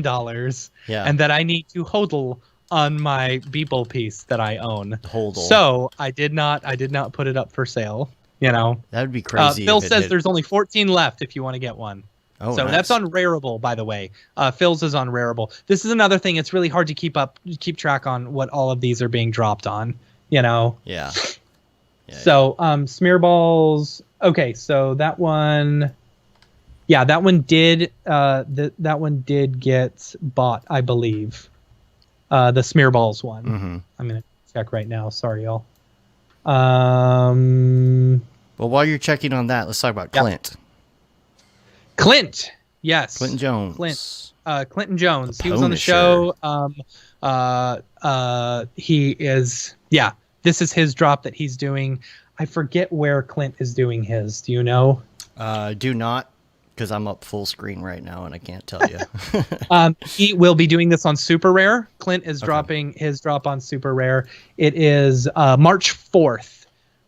So make sure and check that out. That one's going to be a good one. I have a feeling that's so a lot of these that I've noticed, like if you notice Clint's was like a like kind of a short film type thing, you know, as was Ariev's, and also Ryan Talbot released his short film on as an NFT. And I've noticed that these short films, they go for a lot.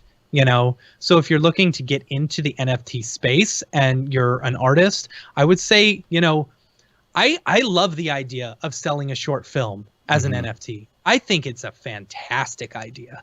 You know, it gives you the ability to, I don't know, it's like, so I mean, they're definitely selling better. Even the ones that are just like a quick loop of something are selling better, right? Yeah. Even the animations are selling. Yeah. Versus the still frames, you know, it's the stuff that we were talking about last week, where, you know, that Nick Walagorski brought up, where it's like, okay, is it good as just a still? Is it good with motion? Is it good with sound and music and stuff like that? And I've noticed the ones that are more in depth and have, you know, tell a story, or you know, are, you know, short films and stuff like that. They tend to sell very well and do very well in space. So could be a way to fund your next short film for people who are looking to do it. You know, that'd be cool. And we got Mitch Myers. Mitch Myers did a drop. Yeah. He sold as well. This one was on, I believe, is that Foundation, or is that? That is Foundation. Yeah. That's Foundation. Yeah. So he did a drop, sold for 3 Ethereum, which is cool. You know, that's big congrats. I feel like this space is perfect for Mitch Myers, and I've told him that numerous times. I feel like Mitch Myers has always been. He's always been about the art. He's always been about the art. Yeah, you know. Yeah. And like, you know, the followers and stuff like that. He's always pushed his Instagram really hard, and you know, his followers and stuff. And I feel like this is a really good space for him. You know, and he's a talented artist. So, let's see who else had drops. Sakani. Okay, so coming up, Sakani Solomon. He's got a drop right now. Yeah, doing some of the. I think it's similar along to the Star Wars stuff, the Star Wars short that he released. Yeah. You know. Yeah. Sure. Sakani's is on. Where is Sakani's? Man, I need to mark all this stuff down. I think Sakani's is on Foundation. I do have a link to that. Yeah. Okay. Yeah, for sure. And also we just found out before the show is Hondo Eugene has one coming out as well. Is it called Night Owl? Is that Spirit Animal? Spirit Animal. That one's on Foundation as well. Okay. Yeah. I don't have a video. If you saw the NAB presentations a few years ago when Handel presented, he talked about this animation and how he did it. Very, very cool animation. And he posted it on Instagram that he was going to drop this. And I was like, oh, dude, you're going to make so much money. That's a really, like, for me, that piece, you know, while it is just like an animated one, for me, like, if I was a collector, which I am, you know, if I had the money, I got to sell some of mine first, you know, before I can start like really getting into the collector space. That's the hard thing about this one versus some of the Nifty ones, is they're a bit more like, Nifty is a little less expensive, you know, even though they do more volume, you know, than some of these other ones. And you can also pay with credit card on Nifty versus, you know, paying. But yeah, the details, Jeff, like Jeff said, the details in this piece are absolutely killer. And to me, this is like a part of Mograph's history, because I got to watch like the process of how it was done through that NAB talk and stuff. These are the ones that hit me really well, you know. So I have a feeling this one's gonna sell well. Let's see what else. What do we got? Gurge, Billy Chitkin. He's got a drop coming up, you know. I'm super excited about this. It's his automotive animation series. He's doing it on Foundation.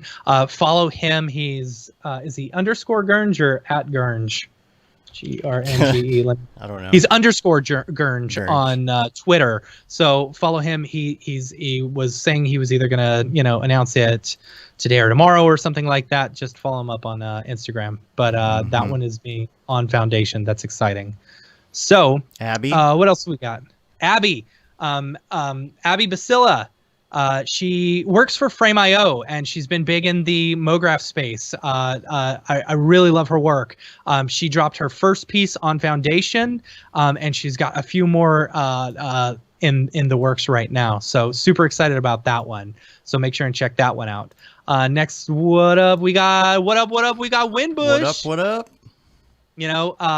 He dropped his first piece on Super Rare. Super excited about this one. And if you pay close attention, you'll notice that it is also the same piece that he created specifically for the class that he did for Mograph.com. Which is very exciting. So if you like his work and you like this one, you can actually learn how to make this yourself by buying buying the Jonathan Winbush creating the Unreal course on Mograph.com. So that's very exciting. Winbush, you're going to do well. This one's going to sell well. I'm really excited about that. Yeah. Let's see. I know there's so many. Mark Cernosa. Yeah. Our good friend from Camp Mograph, and y'all all know from the Slack. Monday meeting. Mark Cernosa, he has done a bunch of drops. This is one that he's doing. There's so much to do. It's like we are jamming through. So I don't know the exact details, but he said proceeds from this one are going to somewhere good. To something. To something. Okay. Yeah. Okay. So he says, I've been thinking about how we can use NFTs for good. I think we promote change in the world through our art and these NFTs. I decided to take 50% of the sale price from my piece Conservation and donate it to protect our winters. Let's change the world one art piece at a time. So super cool. Buy that one. It's for a good cause. Make sure and check that one out. Also, Paul Robinson. I'm really excited about this because Paul and I were talking. Paul. Oh, sorry. So Marks is dropping on Rarible. What? Am I too loud? No. I said you're skipping around on me. I'm sorry. I'm just reading mine. Ryan Talbot. No, we already talked about Ryan. Ryan already made his. Well, yeah. Okay. I was just going to show. No, we're good. We're good. Okay. So Paul Robinson. I'm really excited about this one. He's got a piece on Rarible. This is select images from his short films that he's made. So really excited about this. This is another one of those things where it's like, you've got the VR artists, and then you've got DPs and stuff like that, shooting stuff. So being able to release this type of stuff as NFTs and actually make money on it is fantastic. I'm so excited about this one. I'm good so to excited have an about angle when you're doing this. Absolutely. That's what everybody's kind of getting to right now. Yeah. Just don't throw it up there. You have to have kind of a purpose, an angle, something, some sort of gimmick, something to, and that kind of applies to a lot of things. But yeah, helps you be seen and whatnot, right? Very, very exciting. Okay, so Ryan Talbot. Sorry, I'm jumping around. Yeah. Let's do Ryan here. And even though it's already dropped, but I just wanted to show it off. Even though it has already dropped. Yeah. So if y'all ever saw oh gosh. It has audio. Sorry. It was The Search that he did. I believe he dropped these last week, and I'm pretty sure he's already sold them. Don't quote me on it. I will look it up as fast as I can. Digital Melon is what he goes under. So first he did these on Maker's Place. Oh yeah. He posted a bunch of his stuff over the past week, and all of them have sold out. So congrats to Ryan. Great job. Super pumped for you as well. It's very, very cool. I'm sorry if we missed somebody. Yes. Yeah. I would not believe That's how much we scrambled this morning to get this all together. Please. Like, we keep track and notes and stuff of everyone's drops that we notice. If we don't notice you, don't get upset. Just send us stuff. please send us your drops that are coming up so that we can add that to the notes, because we want all of our listeners and all of our friends and all the people in this industry to be able to, get the notoriety that they deserve. And that's kind of what REF's going for too, with like the Discord and everything, and like the Facebook group, is to help promote each other, try to help each other get into this. And absolutely. Keeping that sense of community is like something that's really important throughout this. And so we're trying to push our friends and really help each other out. So, yep. And the two best drops of all, I would have to say, both Dave and I, we had drops this week as well. It's funny. Winbush just said, "Don't forget to mention yours." Yeah. What do you got, Matt? So I've actually got 3 pieces. It's on Rareable right now. Dave, I don't know if you want to bring them up or whatever. I don't. So I did 3 pieces. I took some Instagram posts that I did.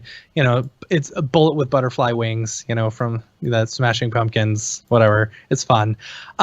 So I took my Instagram post that I had done a while ago. So this is the last one of the 3. It's a 3-part series. The first one was just a standard bullet with butterfly wings. The second one was one called Follow Your Leader, where there's like a energy beam or whatever going up into a skull, and then it's blasting out butterflies. Which I had a fun time animating this one.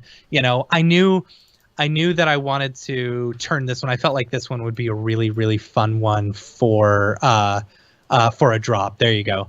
So, and the really fun part about this was making it loop. So what I had to do, as you'll notice if you look at it, all the butterflies are going, in a specific way, the same color, because they're just going along splines. So I built out a bunch of splines and stuff like that, and then did align to spline, and then animated the wings at different points. So then.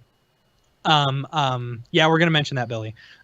So then I just duplicated them a whole bunch of times and then offset the animation so that it would be a constant loop. The cool thing about doing loops, like as you saw on the last piece that I did with that I called a fractured right wing, that one was a loop as well. All I did was render out 500 frames, of a Turbulence FD thing. So what you do is you cut it in half, make the end 1 point, and then the beginning, so where it loops perfectly, and then you just slowly fade between the two. Yeah. Perfect. Totally. So, pretty cool. So 3 pieces. I've got the bullet with butterfly wings. And yes, Jeff, the world is a vampire. Yes. And then Follow Your Leader, and then my last one, a fractured right wing. So that's my butterfly series. That we finally got invitations to Foundation. Shout out to Ross for hooking us up with those. So these are probably going to be the only ones that I post on Rareable. Because I just wanted to get into the space and stuff like that. So go through the experience, right? Like, exactly. What does it take? I got the Foundation invite before I posted my 3rd one, but I figured I wanted to keep them all in one space together because it's kind of a series. And you kind of want to decide what you want, like what types of things you want to put. Like you might not want to put your best stuff on Rareable. You might want to wait until you get an invitation, save. Don't just throw it all out there. Really, just everybody calm down and take your time. It's all right. It's all right. There's enough cryptocurrency for everyone. Yeah. So, if you want to check out mine, you can go to app.rareable.com/Matt Milstead. And then I've got them reasonably priced. The bullet with butterfly wings is like $100. The Follow Your Leader one's like $200, and then my last one, fractured right wing, that one's like $400. But there's like 100 of the first 2 and like 10 of the last one. So get the whole series, collect them. Gotta catch them all, right? Gotta catch them all. Speaking of which, mine has a Pokemon in it. Shout out to Phil for buying my first one. Lots of love to you, dude. You took my NFT virginity, and I appreciate it. All right, well, and then Dave. I got one. I'm trying to see. I had a special note here, and I don't know where it went. I'm gonna try and find it real quick. But I had a special note. I'll figure it out eventually. Oh wait! I found it. I had a Oh wait, special yeah, note. I wanted to just give yes, a shout out to Marty Kane, who was my first buyer, and it's kind of a special experience. Like it's a special yeah, bond with your first buyer, right? yeah, You know. absolutely. So mine is up on Rarible. It's Mograph Dave is my username on there. If you want to check it out, mine is called Beepleception because it's Beeple inside of Beeple piece essentially. Right. I put the drop on it. This is basically I'm selling it for, and of course this varies, but in Ethereum it would be $888, 88 prints. I'm going on the eights because I got Nice. that number 8 right there over there in Yeah, the corner. number 8. Number Yeah, 8 Beeple. I'm selling it for $8.8 million right now. If anybody would yeah. like to pick it up, and I'm just going on this whole like lucky eights thing. So there you go. If you'd like to get yourself one of those, that's there. And then I would like to say that all my crazy talk about crypto art sparked my daughter's attention a little bit.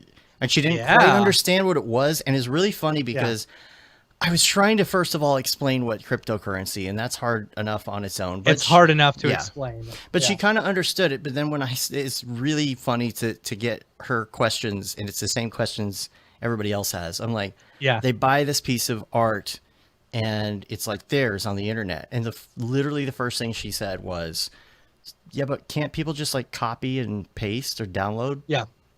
I'm like, Yeah. right, but it's not the one. It's not like so. I had to Right. kind of like explain that, and so she was sitting at breakfast. We were eating pancakes, and she was on Procreate, and she's sitting there making these Converse sneakers, And I took a picture and I sent it to Barton Damer, and I was like, dude, she come work for you pretty soon.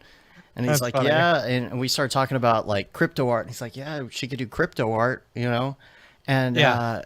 he was like, check this out. And he sent me a link to this article where there was like some kid who collaborated with the studio and he drew all of this stuff. And then they put that drawing onto a 3D character and they made $3.5 million. And we Yeah. started talking about it. I was like, you could put some of this art. She's got a Procreate on her iPad full of stuff that she's done. I'm like, we can put some of these up and see what we Yeah. could do with them. So we decided to make her a quick Instagram account, of course, all managed by me because, you got to Yeah. be of age and Right. put some stuff up on Rarible. So she is selling 4 pieces on Rarible.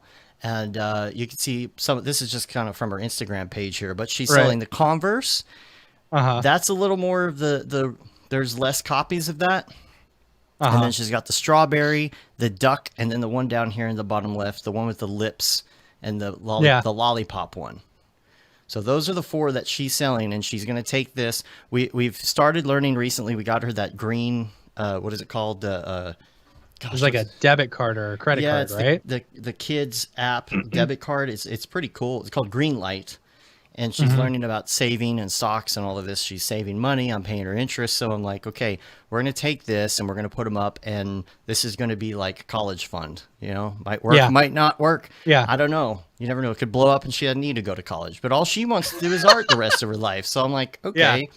So Yeah. those pieces are up too, just, Yeah. got You want to make a push kid's that. day? Go buy her artwork. Yeah, there you Yeah. go. So that's I hope we didn't miss anybody, especially anybody who's live with us now in the chat. If we missed yours, so, I'm telling you, you can either do one of two things. You can hit me up on Slack. You can hit me up on the Discord. You can email us info@mograph.com, or if I don't see it, you can email me directly matt@mograph.com. So we want to promote artists. That's the thing about that has always been our mantra at mograph.com. Community. Is community. Yeah. And always help make this community better. So if we can make this community better by helping lift up and promote other artists, we're going to do it. So send your drops our way. okay, and you got this hard out, so we're gonna keep going. We got a lot to talk about here. Whew. Wow. Okay. All right. First of all, quickly, and this will be an ongoing conversation. If some people want to email us and bring some more points up and questions and things, we can talk about this. But the anxiety and FOMO over other people are doing this and I'm not doing this, and it has been hard for all of us. We're all going through it. That's why some people don't want to talk about crypto art at all. Yeah. And they don't want to hear about it. And they just, it's too much for them. And we understand. And it's very depressing when you wake up one morning and your friend just made $140,000 in minutes. And you're still having, in minutes, and you have to go do an explainer video. Yeah, exactly. Yeah. But it is depressing. It's important to maintain the sense of community throughout this, especially because there's people from the outside coming in here. There's a split happening. There's a separation happening, is what a lot of people are saying. And I don't necessarily believe that. I feel like maybe there was a split for a week. Yeah. But it's not what you think it is. We're going to normalize. It will. I think it'll be interesting to see at the meetups and stuff like that, you know. But because here's the thing. Everybody's going to come to see Beeple. Beeple was still Beeple, you know, when if y'all think that Beeple wasn't rich before this, y'all crazy. You know? That's funny. That dude had Louis Vuitton money. Come on. You know? Like, the thing is, Beeple was still Beeple, you know, no matter what. Beeple's still gonna be Beeple. Beeple doesn't ignore my text messages now just because he's got $22 million, you know? Right. He is very, very down to earth when it comes to that. It's great. That's what's so great about him, right? And it's important to, I mean, it's not, don't let it change you. Hopefully, if you get like crypto rich, it doesn't change you or give you a big head. I think it's very important to beware of crypto bragging, is what I'm going to call it. Yeah. I know that it's exciting if you made $1 million off of Peace, and I'm not saying not to say anything. You're going to say what you're going to say, but what if you're constantly putting that out there? I mean, it's like saying that like telling everybody what projects you got and how much. Right. Like if you're working on projects, it was this much, and then and so for other people around you, it might be frustrating. We all have to be aware of that, right? Yeah. We can see how much you made. Absolutely. It's all in the blockchain. There is literally a list of the top paid crypto artists. That's why I know Beeple has $20 million. But it's also hard to, like, just say it. It's hard to not be super jelly. And to be happy for your friend when they make a killing on something, right? Like, I'm happy for Phil. Like, I think it is so cool. Like, he was talking about how he was just like, it was just unbelievable when he hit those numbers and he sold all those pieces. Like, that's super awesome. But there's also part of me that's like, dang it, why can't I do that? Right. You know? Well, that's why we're hopping in this space as well. We're hopping on the NFT train as well. Well, I don't know if my stuff will ever hit that, but still, like that, I'm saying that's what people are dealing with right now. And it's completely understandable. And what has actually helped me is, first of all, learning about it, getting in the Discord, doing something like Rarible where you don't have to wait for the application or an invite or anything. You just put it up there, learn the process. You start feeling comfortable. You meet these people because you feel like you're a part of it and you feel like you're learning. And there is nothing wrong with sitting back and learning from other people's mistakes before you post. You know, play that long game, because it may be changing a little or dying down or leveling or normalizing. It's not going away. It's definitely going to. We're in a bubble right now, you know, and, you know, Joel was asking in the chat, do you think it's a bubble that can blow up any day? Absolutely. It's going to, you know, but the thing is, what we can do is try and raise up other motion designers, you know, and then if we make it, if any of y'all make it, you can help support those other motion designers by collecting their work as well. And Ari is a great example of that. He's like dumping money into other artists. He's basically invested all of his money back into the community, because, you know, you want, like me, for example, I buy people's art that, like, the artists that I love, the artists that I want to be able to collect and stuff like that. It's like, that's what I do. That's why I love this stuff, because I can own a piece of Mograph history. You know, I'm a collector in that sense. I don't have enough money in order to start collecting more people's stuff, you know.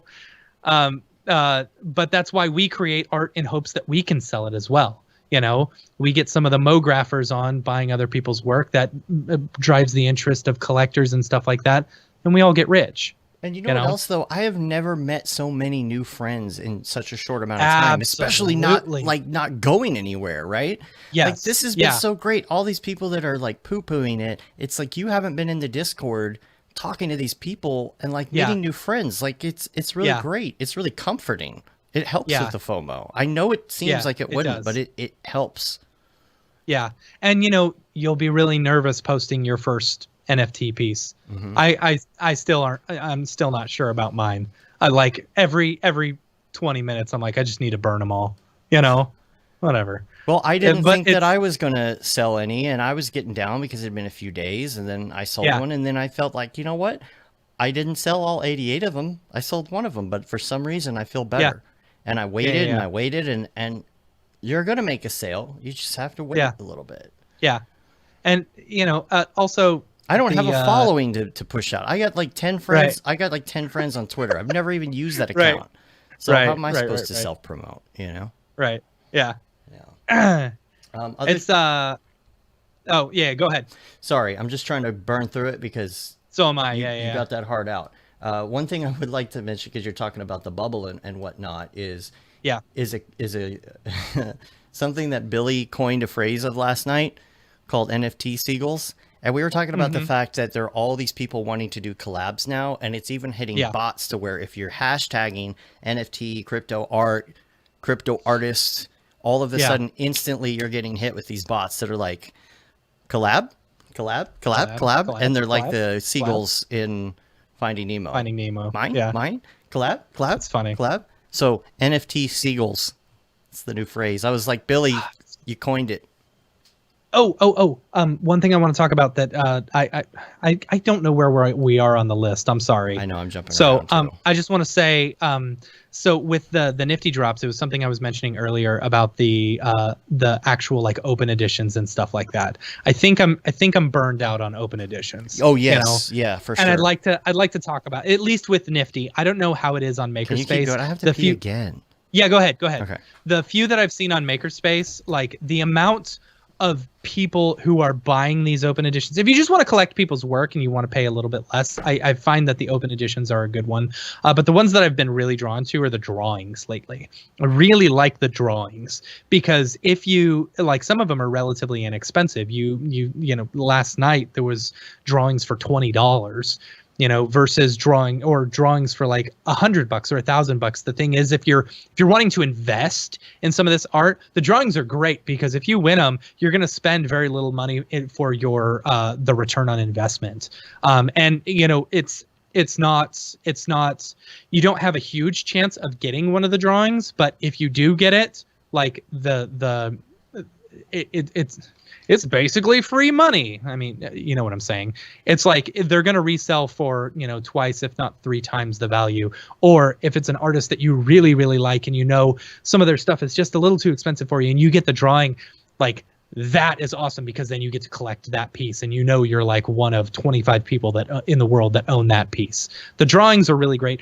If you just want to collect someone's artwork, you know, the open editions are good. If you're looking to turn them around and sell them quickly for a profit, I don't think the open editions are at that point or have gone past the point where you can do that, at least with big name artists. For the other, for example, you know, I got lucky. John Norlander, when he did that drop, it was either last week or the week before, where Nifty basically crashed, and I ended up getting 2 of them. You know, one of them, I got them both on. I got that first one on accident because, you know, Nifty crashed, and apparently they charged my credit card, which was great. I got number 40. I was able to turn around and resell it for like $1,000 really quickly, specifically because I got in early. And the thing that you have to understand about crypto art is that you buy it and the early ones get minted first. The earlier you are, the sooner you buy it, the earlier it gets it gets minted. And so if you're looking to flip it right quickly, away, you have to have a very early number. in order to get in on that initial, oh shit, Resale. I missed out on this, I'm going to pay whatever it takes in order to get one. And those prices can ramp up really quick and then pretty quickly, just as quickly ramp back down. It's a race to the bottom in bidding at that point. At that point, it is a race to the bottom. Yes. Yeah. Like, for example, that John Norlander, I got one, I was able to flip it for $1,000. I was really excited. I hit it like right at the peak when people were willing to buy. And then the next morning I woke up and I noticed I had another one. I'm like, oh shit, I just spent $750 or $1,000, and now I've got to get rid of this. But that's the thing. That's the difference between trying to do flips and actually collecting. Right. See, I didn't know. I like John Norlander's stuff now, and that's another thing about this industry, this whole space, is that I'm learning so much more about all these artists, which is fantastic. I feel like I'm learning more about the artists now than I have over the past couple of years. And so I sold that second one, but I was just trying to get rid of it, and ended up like only making like $10. Or I may have just broken even on it, and then there was another one where there was 700 and something minted within the first like 10 seconds or the first minute. And it took me so long it took me 3.5 hours to get my mint, that by the time I tried and turn around and flip it, I made $12. Yeah.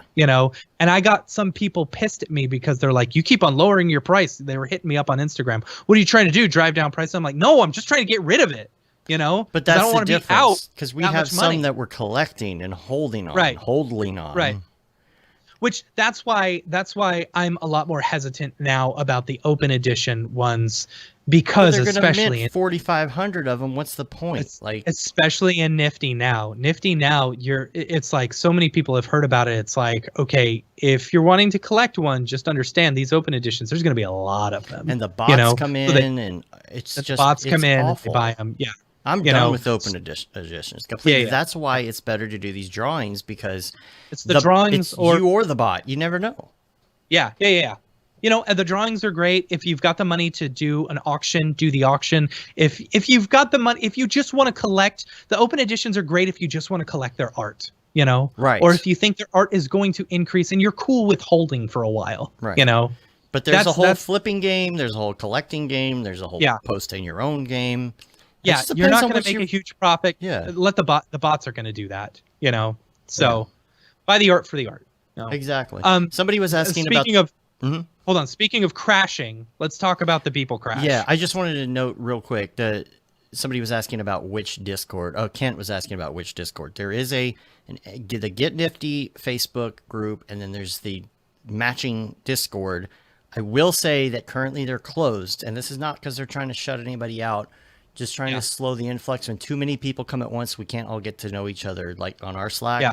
So it's the same thing with theirs. They've, I think it's David and Chelsea who made the decision to just hold on for a second, let everybody get acquainted, because you don't know, it could get flooded with a bunch of like people who aren't Mographers. We're all trying to promote each other right now, and so I think their intention is to keep it that way, and they're just holding on that for so. But it doesn't mean that if you talk to them directly, you can't get into it. I think they mentioned that, like, it's not like it's super like closed down, exclusive, shut down for good. So, all right, let's talk about that now. On the topic of open editions, this is exactly why I had no intention of even trying to get this other Beeple drop this week.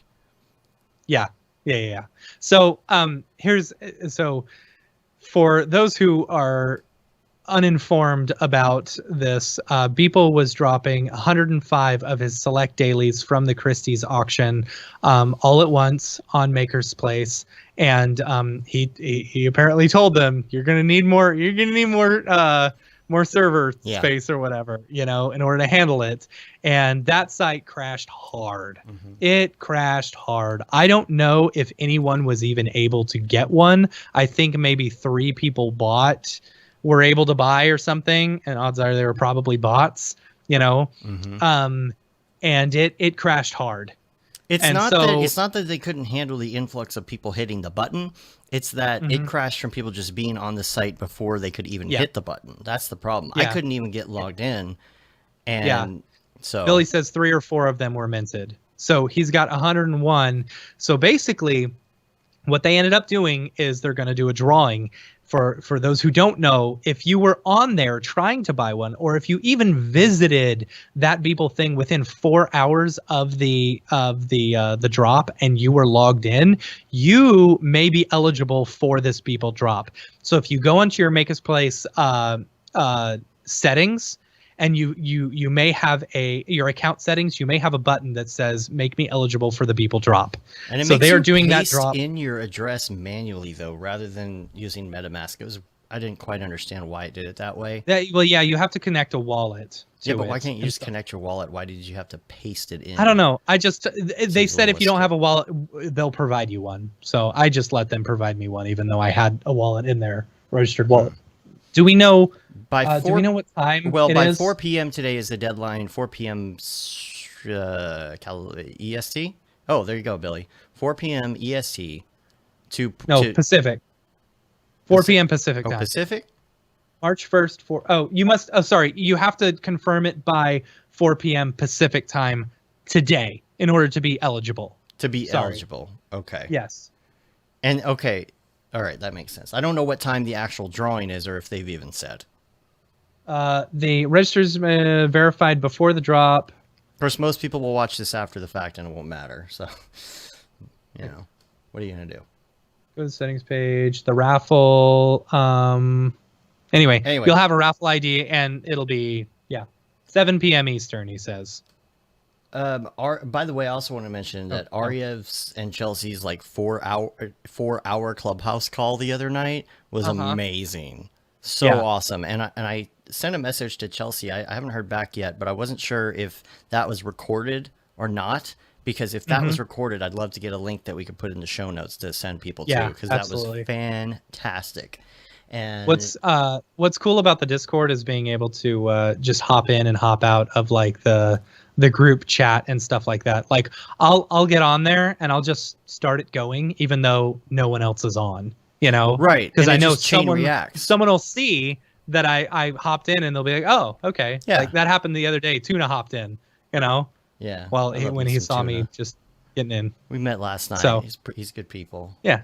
Tuna's nice. The thing about the one thing that I do like about this, it's really made me stop and think about the art, right? Like, what do I really want to do? Like, what is really worth someone paying for? Not just what can I put on Instagram, right? Right. What do I feel like I could do a series of that I could really think this out and really plan? It's a little bit different of a feeling. You know, and it's not just going to be this. Like, think about where this is going in the future. That's why we're saying this may be a bubble, but it's not a short-lived fad. Like, this is going somewhere, right? What happens in 20 years when AR is all over the dang place and everything, is connected this way? When there's a special cool face tattoo or helmet or something that is like really expensive and it costs a lot of Ethereum or Bitcoin and somebody has to make that thing. I've been saying this for years. Everything is going to be modeled and have illustrations. We are making life pay to play. Yes. But the thing is that there's going to be a need for artists for all of this moving forward. There's going to be a need for artists to, again, I always use the can as an example, but to model the AR stuff that goes along with this for this company. So that when you pick it up, it says, buy more Monster Energy drink at Amazon.com, unfortunately. But that stuff is coming, right? And there's going to be stuff that's worth $1 million. You're going to have a virtual outfit that you can wear with your AR glasses on when everybody has AR glasses so they can see how extravagant you are with your $1 million virtual piece of clothing. Like, this is going down that road. It's the $1,000 iPhone app called I Am Rich, right? Oh, yeah, exactly. Remember that? Yeah.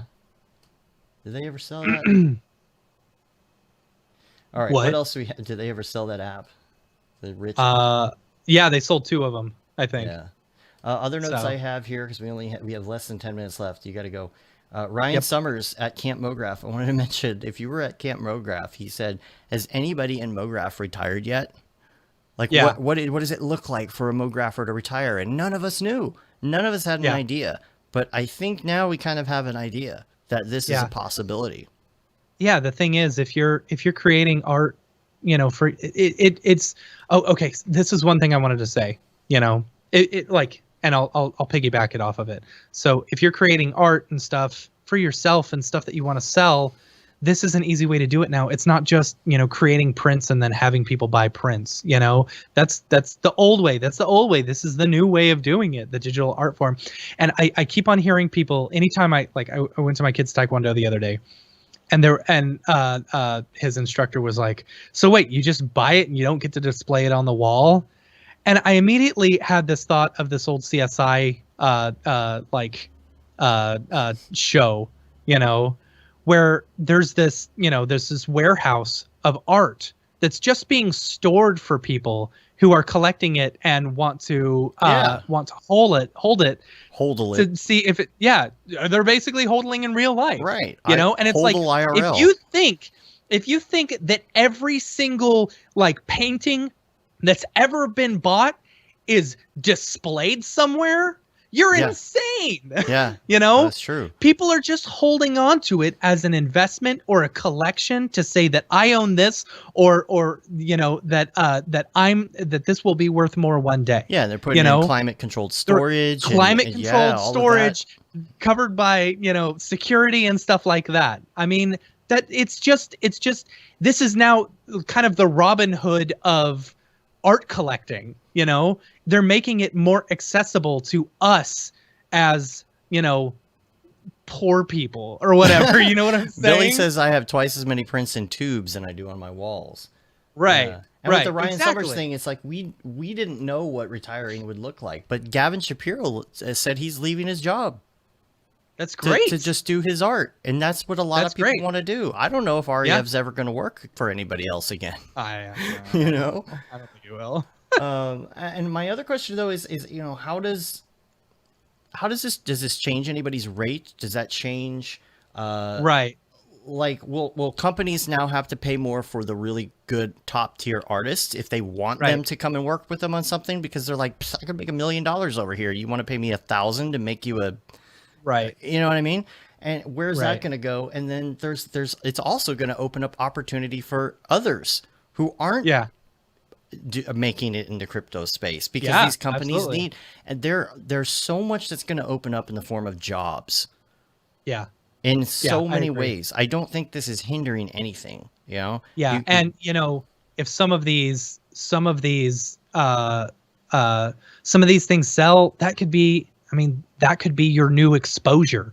You're exposing yourself to a new group of people who, are like, hey, I'd love you to work on this project. I love your short film. I bought it. Let's do something. But there's 3D artists that make architectural renderings and things. Yeah. Maybe somebody could do an architectural rendering as an NFT, I guess.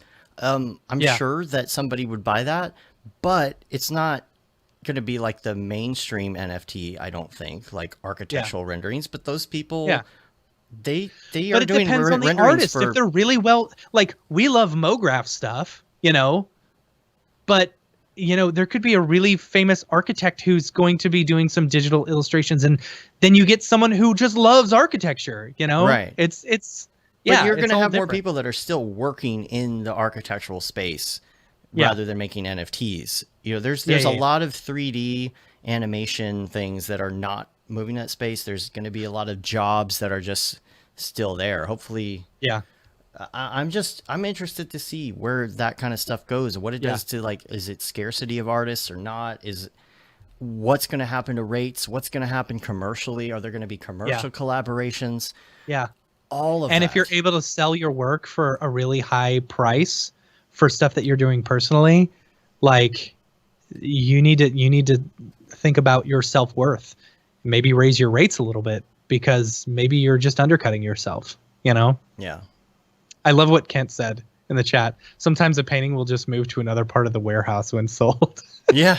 And the warehouses are always in free ports for tax reasons. Yeah, absolutely. Well, That's it. Of course. Yeah. Yeah. Last thing I wanted to do is just mention 2 crypto links. We didn't mention Winkleman was on CNBC. Yeah, dude, That he was was so surreal. funny. The freaking hype button that he had was Yeah. so funny. He was like, "Oh, I thought I was gonna be on Kramer, you know." So I I thought I was had gonna my. be on Kramer. He had to like not cuss for a minute. That was Right. interesting. But man, did he know what he was talking about? He was using all the words Yeah. that I don't understand. Yeah. Yeah. You know? Yeah. They So seem what to are you be. going to be investing in? Bitcoin or Ethereum? It's like, I don't know. I don't know. I Come just on, I learned know crypto people. yesterday. I know people. I don't know how much investment people does, and I don't know if people has bought any crypto art yet. You know? Oh, that's I an don't know if he's doing that. Man, what is he see? That's the thing. Then he buys Yeah. it's that influence, and then Yep. Yeah. blowed up, Yep. blowed up. See, you saw. I mean, you saw his influence with Phil's. So What? you saw his Yeah, I influence did. with Yeah. Phil's. Yeah. So last link though is cryptoart.io. This is interesting because it gives you lots of really cool stats Yeah. on artists and the industry. Man, January, you see this graph shoot up to like $80 million. This Yeah. industry right Yeah. now, it's insane. I don't have anything else. I cannot believe we got through all of these notes. I know. And I still got 5 minutes till I got to go pick up my kid. I just gotta say, you don't have to pick a side. You don't have You to don't pick a have to side. even decide if you like it or not yet, because I think it's too Yes. early to find out. But let people have their fun if they like it. Just give it some time. Just give it a little bit of time. This will subside just like everything else. Everything. It will normalize. Yep. We'll find a way to Yep. work it into what we're doing. A couple months ago, Unreal was the big talk of the town, and everyone was talking about Unreal. Yeah. You know, now that's kind of subsided. People have their opinions about it, and we're moving on to the next And then thing. Unreal 5 will come out and everybody's going to Yeah. blow up again. Yep. So, You know, who Yeah. knows what's going to happen in a month? yeah. So I hope we're all millionaires by then, Yes, me too. all of us. Well, that's it for the So- drop. That's it for the drop. All right, we're going to get out of And here. for the podcast. In the podcast. We're going to get out of here. You can rate us on iTunes, leave a review. You can also subscribe on your podcatcher of choice. Help us get those ratings up, yo. Newsletter. That goes out every once in a while. I'm working on another one, hopefully, for this week or next with some of our new promos. And we got a lot of guests lined up already. And some great fun shows coming up. And, of course, the Maxon live streams are coming back as well. So you can say you've been there, done that, got the t-shirt with the Mograph logo tee, the Paul Bab, Feel the Bab 2020 shirt. All the profits from that go to Doctors Without Borders, the Render Things t-shirt, heady and long sleeve tee, the That Render is Fire shirt, which you're only allowed to wear, ironically, unless you're shams. Unless you're shams. Yeah. The Mograph I'm going to be wearing my blandishment. That Render is Fire shirt on her drop. Oh, Big yeah, picture. you should. Yeah. I gotta Yeah. find mine. I don't know where it went. The a Mograph Blandishment retro throwback shirt. You can check that all out, mograph.com. We're on Facebook, Twitter, Instagram, YouTube, and mograph.com. So Yep. we will see you there. That was a marathon of a freaking show. And we didn't even have a guest. I know. That's what's insane about this. We didn't even have a guest. Could you imagine if we had had a guest too? I know. I think this will definitely become a shorter segment. I feel like some weeks As we might things- only have yeah, like calm down a little here's bit. some Yeah. people and that's it, you know, and that'll Yep. be the end of it, and that'll go out as a show. But we also plan on doing some separate live shows, maybe where we like have guests, like when EJ and David come on. Yep. Like a separate show about it. We can talk more in depth about it. We can have a guest, you know, who talks about their experiences. There's so many little things, like I was saying, like Billy and I were talking about, like security and MetaMask and things. There's so much to dig into that you can make Yep. an episode out of all of this. So we'll throw those in here and there. We don't have a lot of bandwidth to do much more, but Yeah, I know. we'll get to it. And if anybody has suggestions, you know, wants to hear about something specific, we don't have all the answers, especially right now. Everybody's learning. Email us, though. We'll try and find someone with the answers and either get their feedback and you know, talk to them about it, or get them on a live stream separately or something. So Cool. that's it. All right. That's it. Well, thanks everybody. That's a lot of people and a lot of comments, so we really appreciate you Yep. sticking in there. And yeah, we're gonna get out of here. Until next time, I'm Dave. And I'm Matt. Have a good one. Later, yo.